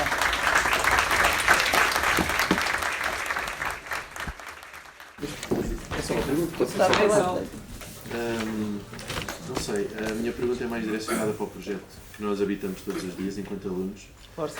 E temos que saber reconhecer que é um projeto com grande qualidade e que somos uns alunos privilegiados, mas a minha pergunta é no sentido de perceber, enquanto arquiteta deste projeto, o que é que funcionou menos bem, o que é que resultou menos bem neste projeto. Quais é que as grandes deste projeto reconheces? Reconheço hoje imensas, olha. Vou-te dizer o que é que eu acho que funcionou bem e o que é que eu acho que funcionou mal. O que é que eu acho que funcionou bem foi a oportunidade que tivemos de reinventar o programa depois de termos ganho o concurso. É uma coisa que, eventualmente, é uma luta muito importante que os arquitetos têm que fazer, que é de terem cada vez mais participação nos programas de concurso, não é? Porque a nossa resposta está altamente condicionada sempre pela pergunta que nos fazem.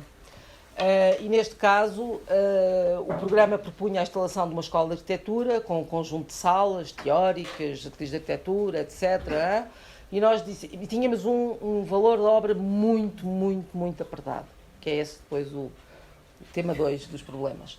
Mesmo muito apertado. Portanto, isto tinha de ser construído com muito pouco dinheiro e nós dissemos, bem, para começar, para construir com esse pouco dinheiro, nós temos que responder ao programa de outra maneira. Ou seja, temos que adaptar o programa ao edifício e às condições que o edifício tem originalmente. Daí que propusemos construir um conjunto de ateliês de grande dimensão em vez de compartimentá-los. Isso permitia instalar sistemas de ar-condicionado localizados em vez de globais, permitia depois reduzir o número de salas teóricas e reduzi-las a menos e ocupar os espaços que também já existiam no edifício. Portanto, falo do edifício do Corpo A, para mim é o Corpo A, para vocês não deve ser, onde estão instalados os ateliês de arquitetura. Depois, os outros edifícios onde estão instaladas as artes visuais, também propusemos que acabámos por propor que eles fossem demolidos, a maior parte deles, portanto ficar só os silos. Era suposto intervir nos silos e nós dissemos é muito difícil intervir naqueles silos porque eles têm uma estrutura muito complexa à partida, estar a parti-la, etc. É um trabalho só feito à mão, portanto parecia-nos uma coisa completamente disparatada. Portanto, não ocupamos este edifício e transportamos o programa que aqui estava para o outro edifício construindo de novo. Portanto, eu acho que isso, e depois também mudámos, não era para ser intervencionado este edifício onde estamos agora, era outro, bem, mudou tudo mesmo. Portanto, tivemos a possibilidade de repensar conjuntamente com a Universidade qual era a forma melhor para ocupar este edifício que aqui estava com o dinheiro que tínhamos.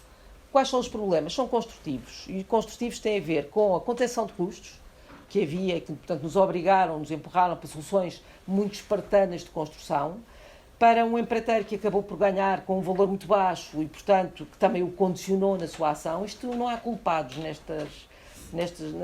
arquitetura e nas obras, não há culpados. Há condicionantes que levam a resultados. Portanto, ele também muito condicionado, acabamos, por exemplo, há uma história interessante que é, houve muita dificuldade em fazer o betão à vista daquele edifício, portanto, o tempo passava, a obra não acontecia e quem veio fazer a estrutura metálica teve que fazê-la antes de poder medir exatamente quanto é que ela tinha que ter para bater certinha com os sistemas verticais de acesso. E claro que não bateu, não é? Portanto, houve imensas coisas que se tiveram que adaptar e isso criou problemas. Não há milagres. Portanto, uma obra para acontecer perfeita, este tipo de coisas não pode acontecer. Infelizmente aconteceu. A única coisa que continuo a ficar contente, vinha aqui a passear pelo edifício, realmente ele tem, como eu já referi no início, uma série de problemas que têm a ver com manutenção e com problemas de construção iniciais.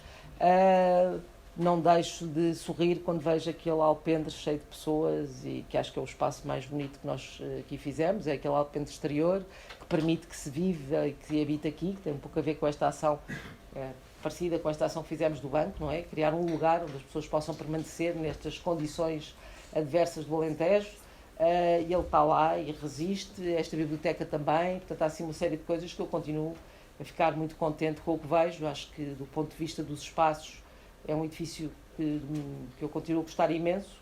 Gostava de um dia a Universidade viesse ter connosco e dissesse: pronto, temos agora aqui dinheiro, vamos colmatar todos os problemas que existiram até agora. É o que é. É a condição que nós temos enquanto arquitetos hoje em dia, não é? Nós temos uma coisa, nós arquitetos portugueses temos uma coisa que por um lado eu acho que nos molda enquanto arquitetos, que é esta ideia de que trabalhamos sempre com uma certa contenção de custos, com uma certa precariedade, e isso produziu eventualmente tudo aquilo que é a arquitetura tradicional portuguesa, que nós tanto gostamos, e forma-nos enquanto arquitetos. Essa precariedade eventualmente é cada vez menos possível, e vou-vos explicar porquê também, porque somos cada vez mais responsáveis, as legislações que estão sobre nós são cada vez mais apertadas e, portanto, eu hoje em dia já não posso fazer aquilo, já não posso ser tão espartana quanto fui aqui. Eu, hoje em dia tenho que projetar para que aquilo que eu projeto não tenha problemas construtivos. Se depois, durante a obra, alguém quiser retirar custos, eu tenho que me demitir dessa responsabilidade, porque hoje em dia é cada vez mais perigoso. É importante vocês saberem isso, vocês serão os futuros arquitetos, mas nós temos cada vez mais responsabilidade, o que eu também acho que é positivo, porque sem responsabilidade não temos poder. Portanto, temos que ser responsáveis, temos que saber construir bem, temos que ir à luta, mas já não podemos, eventualmente, ser tão cooperantes com esta ideia de que vamos construir pelo mínimo dinheiro possível. Só para vocês terem uma ideia, por exemplo, entre estes edifícios de habitação de renda acessível que nós vamos agora construir, este edifício que eu vos mostrei vai começar vamos assinar o contrato daqui a 2 ou 3 dias, contrato para a construção, vão assinar o contrato para a construção. E o valor que está em cima da mesa são 1.300 euros o metro quadrado, à volta disto. O Pedro está ali, que está a fazer também, há de saber tão bem como eu quanto é, mas é à volta disso, mais ou menos. E há pouco tempo estava a ser júri num concurso da Architectural Review, com jovens arquitetos a me mostrarem os edifícios de habitação acessível em Paris. Digam lá qual é o valor da construção. Não é habitação acessível, é mesmo habitação social em Paris. Digam lá uma ideia. 1.300, pronto, ponham assim. 2.600, 4.000. Isto para vocês perceberem, isto é a nossa realidade. Nós pertencemos todos à mesma Europa, mas esta Europa é bastante desequilibrada. Portanto, claro que com 4.000, nem eles têm hipótese de construir de outra maneira, porque com a lei que têm que responder, com não sei o quê, precisam de gastar em Paris 4.000 euros. não há dúvida nenhuma, e tem que o gastar. Nós estamos a começar a chegar a esse ponto. Nós não vamos conseguir mais perpetuar esta ideia de que conseguimos construir baratinho porque estamos aqui no sul da Europa. Deixou de existir porque para isso precisávamos de não cumprir a legislação do sul da Europa. E não é do norte da Europa. E nós cumprimos o do norte da Europa e muitas vezes ainda acrescentamos mais umas pitadinhas e portanto chegamos ao fim e não é possível. Mas pronto, os problemas são esses.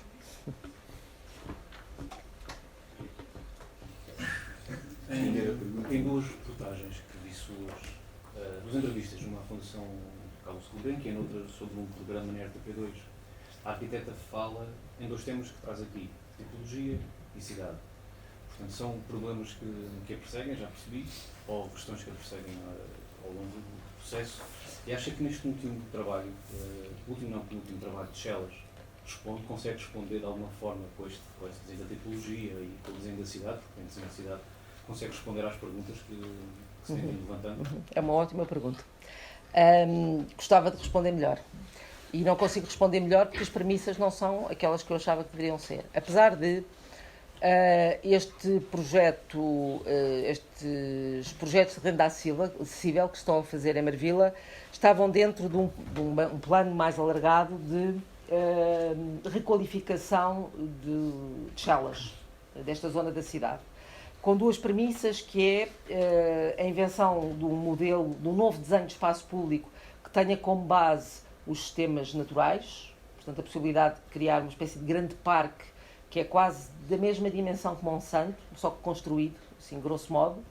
Portanto, os sistemas naturais, a ideia de construir parques, áreas de produção agrícola, etc., são o tema para o desenho do espaço público, que há uma série de operações que se estão a fazer em Marvila neste momento. Por outro lado, a ideia de que, e que eu acho que também é uma coisa extremamente importante, de que a construção desta nova habitação naquele território tem que ser obrigatoriamente um motor para a requalificação do espaço público que já lá está e também dos bairros de habitação social que já lá existem. Portanto, isto devia ser a oportunidade de requalificação do património de habitação público que existe naquele território. Se não for, vamos estar a criar um problema gigante, porque vamos estar a criar uma assimetria brutal entre estas novas unidades de habitação e aquelas que já lá existem. Este projeto especificamente, ao contrário dos outros que estão a ser feitos, tem ainda um outro problema, que é estar num território, num bairro à partida que nem é bem um bairro, não é? Uma espécie de península ali no meio, ladeada por vias rápidas, é assim num promontório, chega só por um ponto. Portanto, é um território à partida difícil de ligar com o resto da cidade. E eu acho que faltam outras ações para que aquilo se venha mesmo a cozer com a cidade e criar espaço público mais qualificado. Sem dúvida nenhuma. Portanto, há essa tentativa. Em relação à tipologia, foi muito discutida. Mais uma vez está ali o Pedro, está a fazer um exercício como eu, tenho que vir aqui responder. A tipologia foi muito discutida. A reação dos arquitetos que vieram a ser chamados a fazer estes concursos, tendo a partir de um projeto, não é? Um projeto tipo que a CERU fez, levantaram-se imensas questões, dizendo, isto é inadmissível, agora a única coisa que nós vamos fazer é fachadas e nada mais. Blá, blá. Percebo todas essas discussões. Acho que este modelo é um modelo possível. Aquilo que para mim foi interessante, enquanto arquiteta, foi pegar neste modelo e tentar, a partir daquilo que são as suas qualidades, introduzir novas coisas, como, por exemplo, este tema de isto me permitir aproximar de uma construção modular, de uma construção feita em fábrica, com uma certa facilidade, porque o pretexto estava lá, e, portanto, desse ponto de vista, agrada-me bastante. Estou, neste momento, a fazer outros edifícios de habitação de custos controlados, em que a tipologia não é esta, porque também sei que há outras formas, porque me interessam ir à procura de outros tipos de tipologias que possam funcionar. Mas isto não tira, como é que eu tenho de explicar isto? Não tira mérito a este programa. Podemos aceitá-lo, podemos fazê-lo da melhor maneira. Por exemplo, não podemos fazer galerias nestes edifícios. Era uma das condições do programa. Os acessos tinham que ser acessos verticais. Não é? O que é que eles estudaram? Eles estudaram uma espécie de otimização entre o número de casas e acessos verticais para aquilo chegar a uma determinada contenção de custos. Pronto.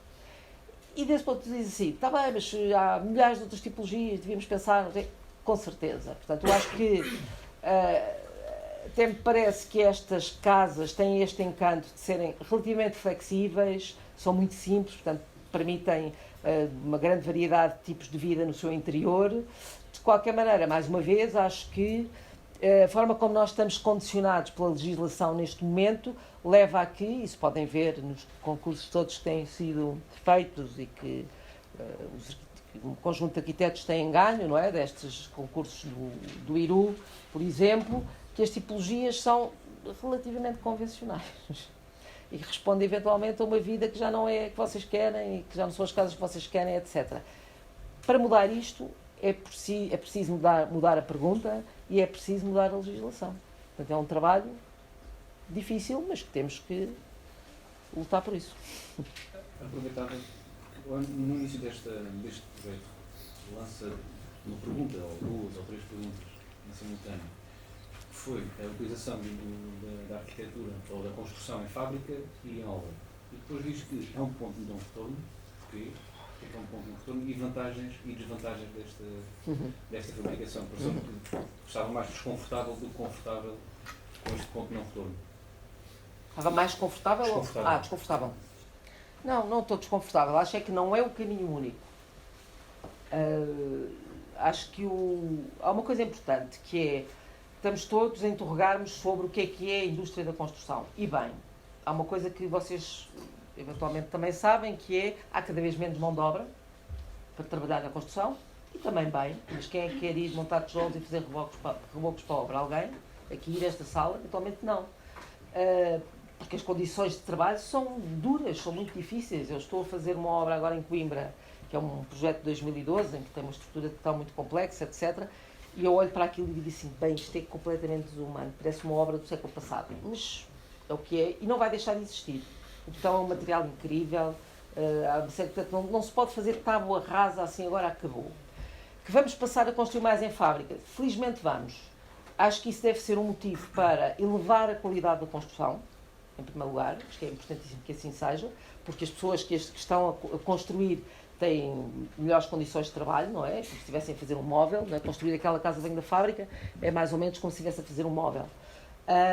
Portanto, eu estou crente que a qualidade vai aumentar e acho que é um caminho sem retorno, sim, e o que não invalida que os outros caminhos continuem a acontecer. Dou-vos o exemplo, há uns projetos que andam muito badalados agora, de um conjunto de arquitetos espanhóis que trabalham nas ilhas de Menorca, ou seja, do município de Menorca, que tem um gabinete de arquitetura que tem produzido habitação acessível feita com sistemas de construção tradicional. Voltaram a usar a pedra da região, portanto, são coisas feitas no sítio, quase todas elas, muito bem, voltando aos materiais originais, numa ilha que tem um clima bastante estável e problemas muito específicos, têm a ver com a necessidade de ventilação, mas as construções todas elas se posicionam de uma determinada maneira para garantir isso, o próprio desenho do espaço público também o garante, etc. E, portanto, eles voltam a esses sistemas construtivos e fazem coisas incríveis. Os projetos são ainda mais bonitos vistos, tive o prazer de os ver, fui júri do Prémio FAD e, portanto, estive lá a visitá-los todos. São muito bonitos e é um caminho possível também. Portanto, o que eu espero, porque é sempre o perigo quando há estes momentos de dizermos isto agora tem que mudar tudo e vamos... Agora o que interessa é a indústria da construção. Calma, interessa tudo. Continua a interessar tudo. É preciso conseguirmos fazer evoluir cada um destes sistemas, não perdendo a ideia de que o objetivo é sempre melhorar a qualidade da construção. Percebes? É só esse o meu medo. Porque esta questão, este edifício que nós apresentamos aqui, é uma construção, eu estou sempre a rejeitar a ideia da pré-fabricação, que isto não é pré-fabricar, isto é construir componentes. Da mesma maneira como se constrói uma torneira, constrói-se uma casa de banho. Portanto, aumenta-se a escala dos componentes. É como se for fazer uma auto-Europa, como andam agora a dizer, não é? Para a arquitetura. Construir peças dos carros e peças de grande dimensão, como se fosse um carro, e depois assemblá-las em obra. E este é um caminho que eu acredito bastante, tem a ver também com este texto que eu vos trouxe do Sérgio Sandbates, quando ele diz que na nossa cultura ocidental nós procuramos uma arquitetura que seja perene, sob muitos pontos de vista, não é? Construir estes edifícios e imaginar que a estrutura não é perene é uma coisa que para nós culturalmente é difícil de aceitar. Eventualmente em outros países do mundo não é assim. Porque tens, por exemplo, hoje em dia, o país onde há o maior número de fábricas de construção modular, sabem qual é? É o Japão. Mas porque a construção também é uma construção relativamente leve e simples e que até é mesmo para usar e para deitar fora se for preciso, não é? E tem a ver, mais uma vez, com questões culturais. Nós também estamos a tentar transportar isso para Portugal. Eu também estou metida aqui nos projetos de construção modular com a indústria, porque depois este projeto fez-me aproximar muito de quem constrói, o que era o meu grande objetivo. Eu digo já, eu fiz um trabalho enorme de bastidores para conseguir aproximar-me da indústria e ter segurança que conseguia fazer este edifício desta maneira. E, portanto, isso levou-me agora a desenvolver outros projetos juntamente com eles, de construção modular, mas em que eu tenho feito uma luta enorme para que a construção modular não seja, vamos construir caixotes e empilhá-los, porque não é isso que nós queremos. Portanto, nós queremos, eventualmente, inventar um novo sistema de construção estrutural, tal como é a construção em aço, ou a construção em madeira, ou a construção em pedra, ou não sei o quê, que é feito com mais peças assembladas na obra. Portanto, é uma coisa mais próxima de um Lego do que propriamente, portanto, com várias peças diferentes, podem construir mais ou menos aquilo que nós quisermos. E é essa investigação que nós andamos a fazer, espero que resulte. Mas é muito importante os arquitetos aproximarem-se deste problema agora, porque senão muito rapidamente poderemos estar reféns de ter que construir com uns módulos pré-fabricados terríveis. Também já vi edifícios aqui em Lisboa, já feitos, alguns deles, não vou nomeá-los, como é óbvio, mas mal feitos, com pouca qualidade de construção, com qualidade de arquitetura zero, por aí fora, mas muito fácil de que se constroem em 6 meses em vez de 3 anos. Portanto, estamos aqui num momento delicado em que nós temos que nos aproximar da indústria se quisermos que isto seja um avanço e não um retrocesso na qualidade da arquitetura. É daí o meu receio. Mas eu estou a investir, garanto. Estou a tentar. Mas não é fácil. Há pouco falou na questão de saber habitar a cidade, e a minha pergunta também vai em direção a isso. Se acha que essa mudança de uma forma como se habita a cidade atualmente tem que partir dos arquitetos, ou se tem que ser a própria sociedade a começar a pensar de uma nova forma nesse habitat? Ora bem, o tema da cidade é um tema muito interessante, talvez daqueles que mais me interessa, mas que pratico menos do que gostava. Interessa-me bastante e é aquilo que eventualmente nós vamos falar na próxima aula, porque os trabalhos todos que eu tenho feito no universo académico são muito relacionados com a ideia da transformação da cidade. Tu perguntas de quem é que parte. É assim, quem está a ser formado, educado, ao longo de 5 anos, e não de 3, há uma coisa muito importante, vocês têm que ter consciência que é, vocês arquitetos estão a ser formados numa profissão que foi considerada uma profissão de difícil atuação e, portanto, com necessidade de uma aprendizagem superior a quase todos os outros cursos. Em vez de serem 3 anos, são 5. O que faz com que nós tenhamos uma imensa responsabilidade, nós vamos ser os responsáveis de transformar o mundo daqui para a frente. Por outro lado, eventualmente vocês sentem que estão cada vez mais afastados das decisões que garantem a qualidade de vida do nosso espaço público, das nossas cidades, etc. De quem é que é a culpa? É nossa. Porque nos fomos afastando. Porquê é que nos fomos afastando? Porque temos um quadro regulamentar muito complexo para gerir os nossos territórios, e eventualmente obsoleto, porque tem imensas coisas interessantes, eu não faço tábua rasa, pelo contrário, tem imensas coisas interessantes, mas que não responde aos problemas que nós hoje em dia estamos a pôr em cima da mesa. As questões estão faladas da sustentabilidade, do equilíbrio entre os vários... Uma cidade é um sistema, não é? É um sistema onde vários sistemas partilham espaço. Os sistemas naturais, os sistemas urbanos, os sistemas humanos, se quiserem, os sistemas económicos, por aí fora. Portanto, encontrar esse equilíbrio implica... para encontrarmos esse equilíbrio, os instrumentos de planeamento que temos hoje em dia não servem. Não servem. Estão preocupados com outro tipo de coisas e, portanto, é difícil adaptá-los a isto. Portanto, isto eventualmente implica uma nova forma de pensar a cidade, do meu ponto de vista. Implica construir mais estratégias que tentam responder a esses problemas, e eu acredito numa coisa que é, acredito que é a partir da arquitetura que essas estratégias são construídas. Pronto, isto é um tema hiper polémico, discutido pelas universidades todas do mundo. Eu acredito que a estratégia se constrói a partir do projeto. Portanto, acredito que a cidade é um projeto. E só a partir daqui é que eu depois posso explicar os exercícios que faço na universidade. Portanto, acredito muito que é a partir também que em cada projeto, a partir de um ponto muito específico de intervenção, a tua resposta só é válida e só contribui para o todo se tu fizeres à partida um reconhecimento desse todo e souberes qual é o problema que estás a falar. Fazer isto implica uma forma de pensar diferente, eventualmente, que existe já no mundo. Eu não estou a inventar nada aquilo que faço os alunos, já há imensa gente que experimentou esta hipótese. Não chegou ainda, eventualmente, aos organismos, que depois definem como é que se fazem as estratégias dos nossos territórios. E, portanto, se me perguntares hoje em dia, continuas-me a perguntar quem é que decide, decidimos todos. Quem é que decide? Decidem os homens, quer dizer, os políticos decidem, não é? Mas os políticos não são arquitetos. É como se os políticos dissessem assim, pronto, agora todos temos de ter casas. Pergunta a seguir, quais? Quem é que sabe quais são?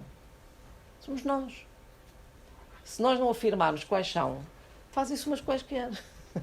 E assim sucessivamente. Portanto, esta demissão dos arquitetos, e não é só dos arquitetos, eu penso que é de todos os profissionais da prática, não é? Os arquitetos, os engenheiros, toda a gente, não é, que se demite dos atos políticos. O que acontece depois, não é dos atos, é da discussão política, faz com que as decisões são as possíveis.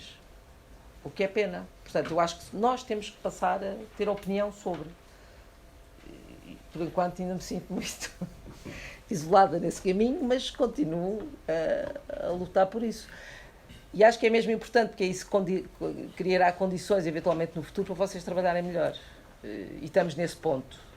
Eu costumo dizer, não sei se vocês têm consciência, mas ateliês como este meu estão em vias de extinção. Já não vão acabar, não, são precários, têm pouca capacidade de resposta, etc. E as empresas de construção montaram ateliês gigantes dentro das suas empresas, com centenas de arquitetos. E não pensem que são maus arquitetos, são ótimos arquitetos.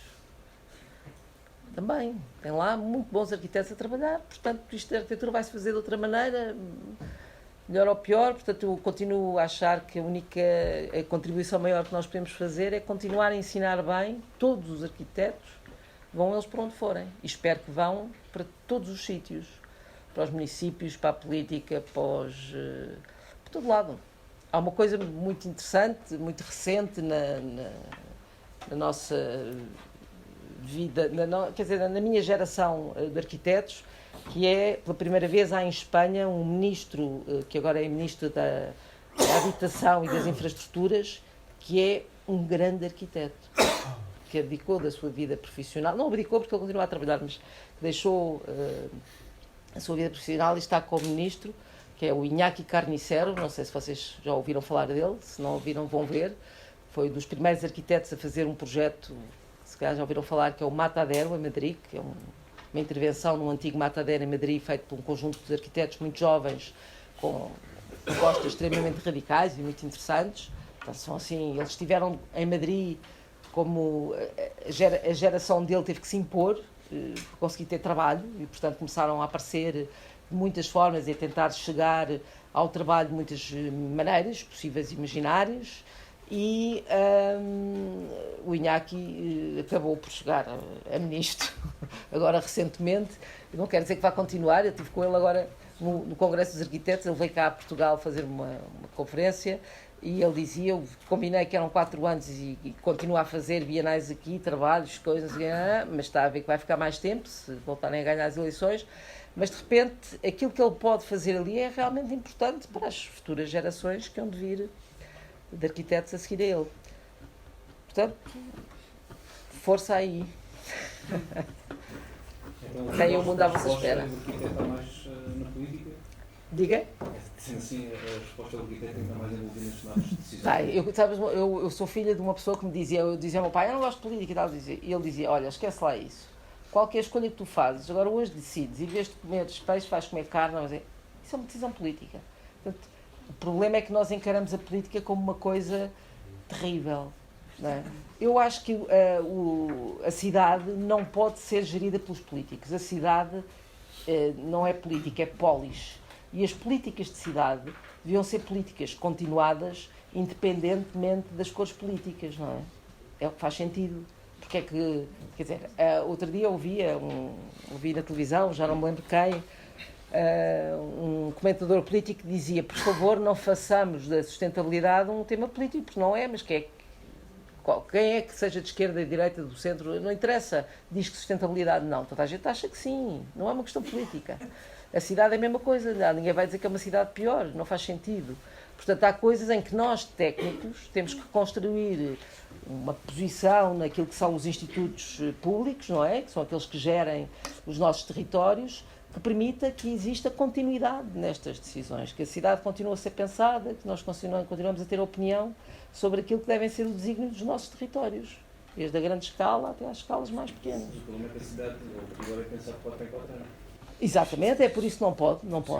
Tu tens, mas sabes que tens exemplos na Europa em que isso não acontece. Olha, um exemplo que eu gosto bastante é o francês.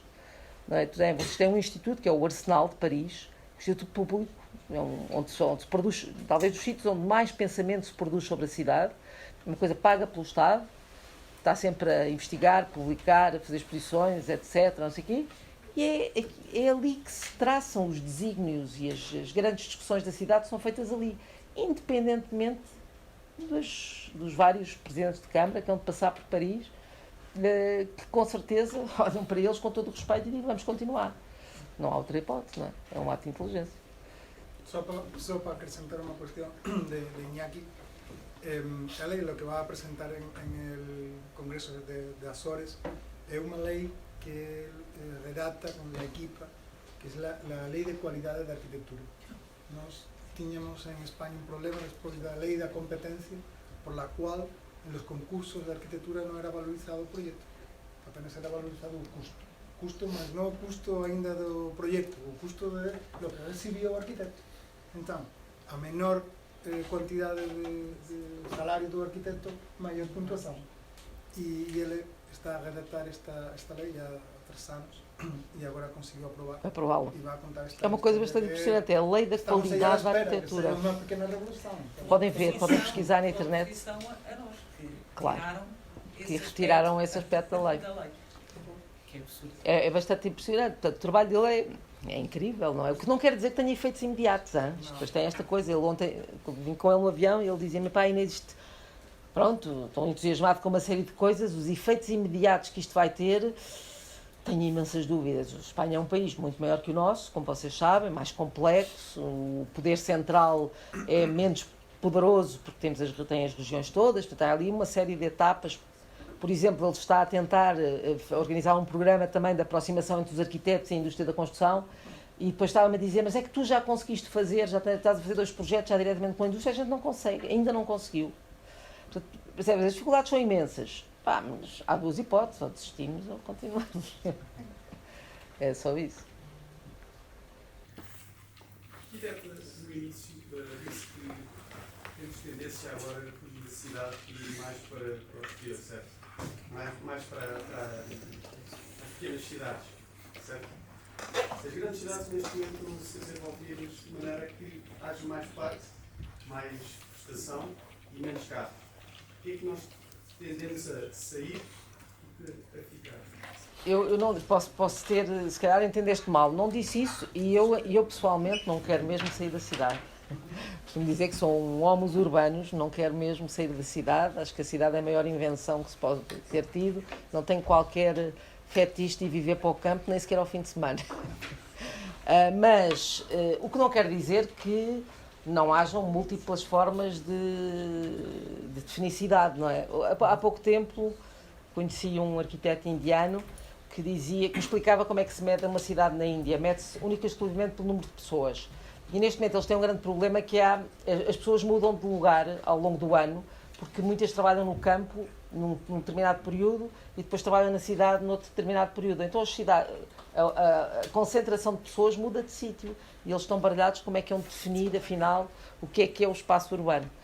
Aqui nós não é bem assim que o fazemos. Eu acho que aquilo que vai ser o countryside do Ramcula vão ser muitas coisas. Também é óbvio que nós, quando olhamos para Portugal, Portugal é um espaço urbano. Porquê é que vivemos todos no litoral? Pergunto. Não é? Temos um desequilíbrio enorme, vivemos todos no litoral. Porquê? Porque é ótimo estar a olhar para o mar, é melhor. Porquê é que não devemos ter esse direito? Não tenho assim aquela ideia, agora é preciso voltarmos todos para o campo, descentralizar, etc. É ótimo viver em Évora.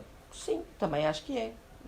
Acho que há uma coisa muito importante, que é isso, imagino que seja isso pelo qual nós temos que lutar, que é a liberdade de escolha.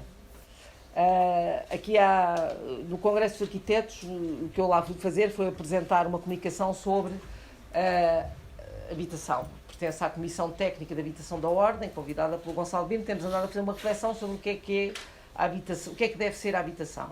E para isso tive que estudar, não é? E fui ver o que é que queria dizer o direito à habitação. E o direito à habitação não é o direito à habitação. O direito à habitação é o direito à habitação adequada. E o que é que quer dizer adequado? Adequado é teres o direito a um espaço para viver, ter o direito a que não te tirem esse espaço, ter o direito a que esse espaço esteja munido de tudo aquilo que te permite funcionar lá dentro, não é? Ter infraestruturas, água, eletricidade, não sei o quê. Garantir que o teres acesso à habitação não te retira outros direitos. O que é que isto quer dizer? Que a casa custa o preço justo e vamos por aí fora. E outra ainda muito importante, liberdade de escolha. Teres o direito de escolher a casa onde queres viver. Portanto, nós garantimos hoje em dia, no mundo ocidental, garantimos casa a toda a gente. Diz-se muitas vezes que mas existem construções suficientes para o número de pessoas. De certeza. Então porquê é que estamos a construir mais casas?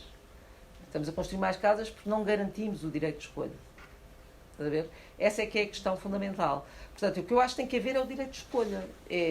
Tu poderes escolher viver em Évora, ou em Lisboa, ou onde tu quiseres. Ou em Loures, ou em Costa de Caparica, onde tu quiseres. Quando esse direito é retirado, alguma coisa não está a funcionar. É exatamente isso que se está a tentar equilibrar. Imaginarmos que o nosso interior é um interior, ou aquilo que agora se chama o nosso interland, é uma zona que acima de tudo produz, em que libertamos solo, etc., também tem o seu interesse. É preciso saber o que é que queremos fazer com ele. Voltamos àquilo que falámos há pouco, que é a ideia de ter claramente, construir estratégias claras a todas as escalas. Se nós disséssemos que era isso que queríamos e apontássemos para aí, começava a ser mais fácil tomar outras decisões. Muitas vezes temos imensas dúvidas e, portanto, é mais complicado. Agora, não acho que tem a ver com isso, é o direito de escolha, acima de tudo. E que cada sítio seja altamente qualificado, do ponto de vista urbano, se quiseres, porque nós propriamente não vivemos hoje em dia propriamente no campo. Nós aqui já há pouco, eventualmente na Europa, há poucos sítios aos quais nós possamos chamar campo, o campo produtivo e com o sentido bucólico que tinha uns anos atrás, mas que tenhamos essa liberdade de viver onde quisermos, de uma forma muito qualificada. Eu tenho uma questão. O projeto de Marvila foi pensado aquela sugestão do texto do Sérgio de Sanbeit, que colocaste do esqueleto duro e do resto flexível. Ele está pensado tipologias que possam depois evoluir nos 50 anos ou 70. E foi apresentado, debatido, ou é uma espécie de investigação que têm vocês no último? Não, a tipologia de base tem um pouco essa premissa, não é? Que é imaginar que é um sistema muito modular à partida, não é? Que é exatamente um esqueleto, uma espécie de grelha, com uma dimensão sempre fixa, que pode ter variações ao longo do tempo. Portanto, com uma certa facilidade se pode passar de um T2 para um T3 ou para um T4. Não é? Pois é evidente que a flexibilidade na arquitetura é sempre um bocadinho fantasiosa, porque é pesada. Mesmo quando é fácil, é pesada. Mas que aquela base, teoricamente, o permite, sim, é verdade.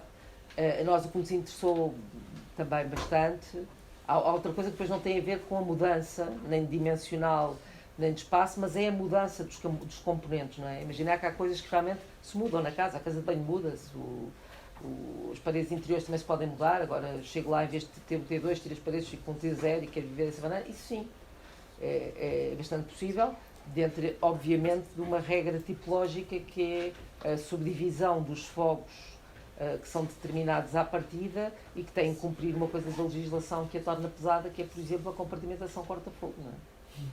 É isso que nos leva a utilizar um outro material, a compartimentação corta-fogo, o isolamento acústico, etc. Mas isso é inevitável. Há um projeto que, creio não ter entendido mal, não está aqui, que é aquele do bairro Rainha Dona Leonor, em que duplicas, eram casas de certa escala e passam uma casa passa a ser duas. Há estratégias desses géneros visadas ou é mesmo mais na base então do componente? Não, é na base do componente. Porque nesse caso, o da Boa Vista, o Boa Vista é um caso de sucesso enorme porque era um bairro que estava ocupado por metade das pessoas já à partida. Portanto, foi uma coisa, foi caso único nestes projetos de domus social, porque todos os outros projetos de requalificação que se fizeram dos bairros no Porto eram bairros que estavam integralmente ocupados, portanto não se conseguiu fazer muito mais do que requalificar o espaço exterior e muitas vezes resolver o problema da pobreza energética, não é? Fazendo intervenções nos alçados e por aí fora. No caso do bairro Dona Leonor, como ele estava metade vazio, permitiu mesmo duplicar a área das casas. E naquele caso também, só para vocês terem uma noção, as casas originais, os quartos tinham 6 metros quadrados ou menos, eram despensas, eram coisas muito, muito pequenas. Aquelas casas eram muito pobres à partida. Portanto, quando fizemos aquela operação, de repente duplicámos a área das casas, as casas ficaram bastante generosas, ainda houve uma certa hesitação do Presidente da Câmara na altura, queria pô-las à venda e tirar lá as pessoas, mas lá politicamente achou que ficava mal e, portanto, retrocedeu. Mas aquilo foi muito fácil porque as pessoas, pronto, as pessoas não tiveram que sair dali, não é? Que é uma coisa importantíssima nestes casos. De qualquer maneira, uma coisa que é interessante naquelas casas é que elas até tinham uma certa flexibilidade do ponto de vista da alteração tipológica, não é? Viemos a perceber que tinham. E que eu acho que estas também têm, não é? Isso podíamos imaginar daqui a uns anos que se fazia tudo casas mais pequenas ou maiores, não sei o quê. É relativamente fácil a partir daquela base. Eu penso que sim, que é uma das qualidades da tipologia do edifício com que nós tivemos que trabalhar. É interessante esta questão de mudar, podemos ter a possibilidade de mudar os interiores, a possibilidade de ter isto. Pensa-se mais, ou posso estar totalmente errado, pensa-se mais quando pensamos a construção por sacilhas ou por controlados do que uma habitação, digamos, convencional, como apresentou os Palmas da Rocha, porque nós somos reféns, hoje em dia, acho eu, de uma espécie de cultura, de uma burguesia média-alta que definiu uma série de questões que são difíceis de contornar, coisas chamadas como a sala comum com 60 metros quadrados, a casa de banho, o closet para todos os quartos, sei lá, até chegar à vista com cachê, não é? Também vem nos anúncios. Portanto, há casa com cachê e com vista, assim, portanto, há uma série de coisas que são difíceis de mudar e, portanto, quando tu tens um cliente privado, isso é mais difícil. Quando tens a habitação pública, não tem cliente, ou pronto, o cliente somos todos nós. Tem uma coisa interessante, exatamente, que nos permite, eventualmente, pensar com mais liberdade, afinal, do que é este todos nós e como é que vivemos, e eu acho que também estamos num momento, vocês me dirão melhor que eu, também de mudança até de tipologia das famílias. Toda a gente tem consciência disso. Não sei se vocês conhecem uns projetos feitos recentemente na Suíça, muito interessantes, que são uma espécie de mega casas com 8 quartos. São umas casas que as pessoas partilham, mas que têm 8 quartos, uma cozinha, um espaço comum ou 2, etc. Tu chegas lá, alugas o quarto, mas partilhas o resto dos espaços. E não é bem um modelo do co-living, que estava aí mais montado pelos holandeses. Depois aqui tem uma série de regras, no caso suíços, que junta pessoas mesmo de várias faixas etárias e também junta famílias mais convencionais, portanto, querem edifícios num espaço relativamente curto, não é? Que é um edifício, juntar imensa gente com modos de vida distintos. São coisas que eventualmente daqui a uns anos atrás não se punham, percebes? Portanto, eu acho que isso está a mudar. Nós não temos as condições criadas ainda para ter esta liberdade. E é o que eu vos estava a dizer, vão ver os concursos que se fizeram no IRU e são muito convencionais. Prédios, esquerda, direito... À legislação, muitas vezes. É a legislação que tem que mudar, é a legislação que tem que mudar e é a forma como se fazem os programas de concurso que tem que mudar também. Tem que ser mais discutidos, tem que se abrir outras hipóteses de maior liberdade para estas respostas. Mas é obviamente possível. E há muitos temas em cima da mesa. Olha, outra coisa que nós não resolvemos ainda aqui em Portugal é a questão da habitação de emergência, que é um dos programas também do Estado. É as pessoas que ficam sem casa, por maior razão qualquer, não interessa, ficam na rua e precisam de uma casa para habitar num período de tempo curto. Normalmente são pessoas que podem ter problemas graves e riscos do ponto de vista social graves e, portanto, não podem estar escondidas, ou por outra, não podem estar acessíveis, mas não podem estar escondidas. Onde é que se constroem essas casas? De que maneira? Que outros programas é que se juntam a isso? Tudo isto são temas que são muito novos e que nós não temos ainda mecanismos para os resolver. Está tudo a ver como é que vai ser. Mas é isso, temos que... É um trabalho que eu acho fundamental fazer-se hoje em dia nas escolas. Não sei se aqui na Universidade de Évora vocês já foram convocados, mas se não foram, vão ser rapidamente. A Escola do Porto vai fazer uma exposição muito grande para inaugurar em 2024, para comemorar os 50 anos do 25 de Abril, uma exposição sobre habitação. E vai convidar as escolas todas a fazerem uma reflexão sobre habitação, propondo novas tipologias de habitar, por aí fora, e apresentá-la nessa exposição. A exposição é mesmo uma exposição das universidades, que é uma coisa que eu acho muito interessante. É uma exposição que vai ser feita pela arquiteta Teresa Novaes, e ela vai, com certeza, fazê-la chegar a todas as instituições, mas é uma coisa que está a fazer imensa falta. Fechamos? Ok. Obrigado, Inês. Nada. Obrigada a vocês.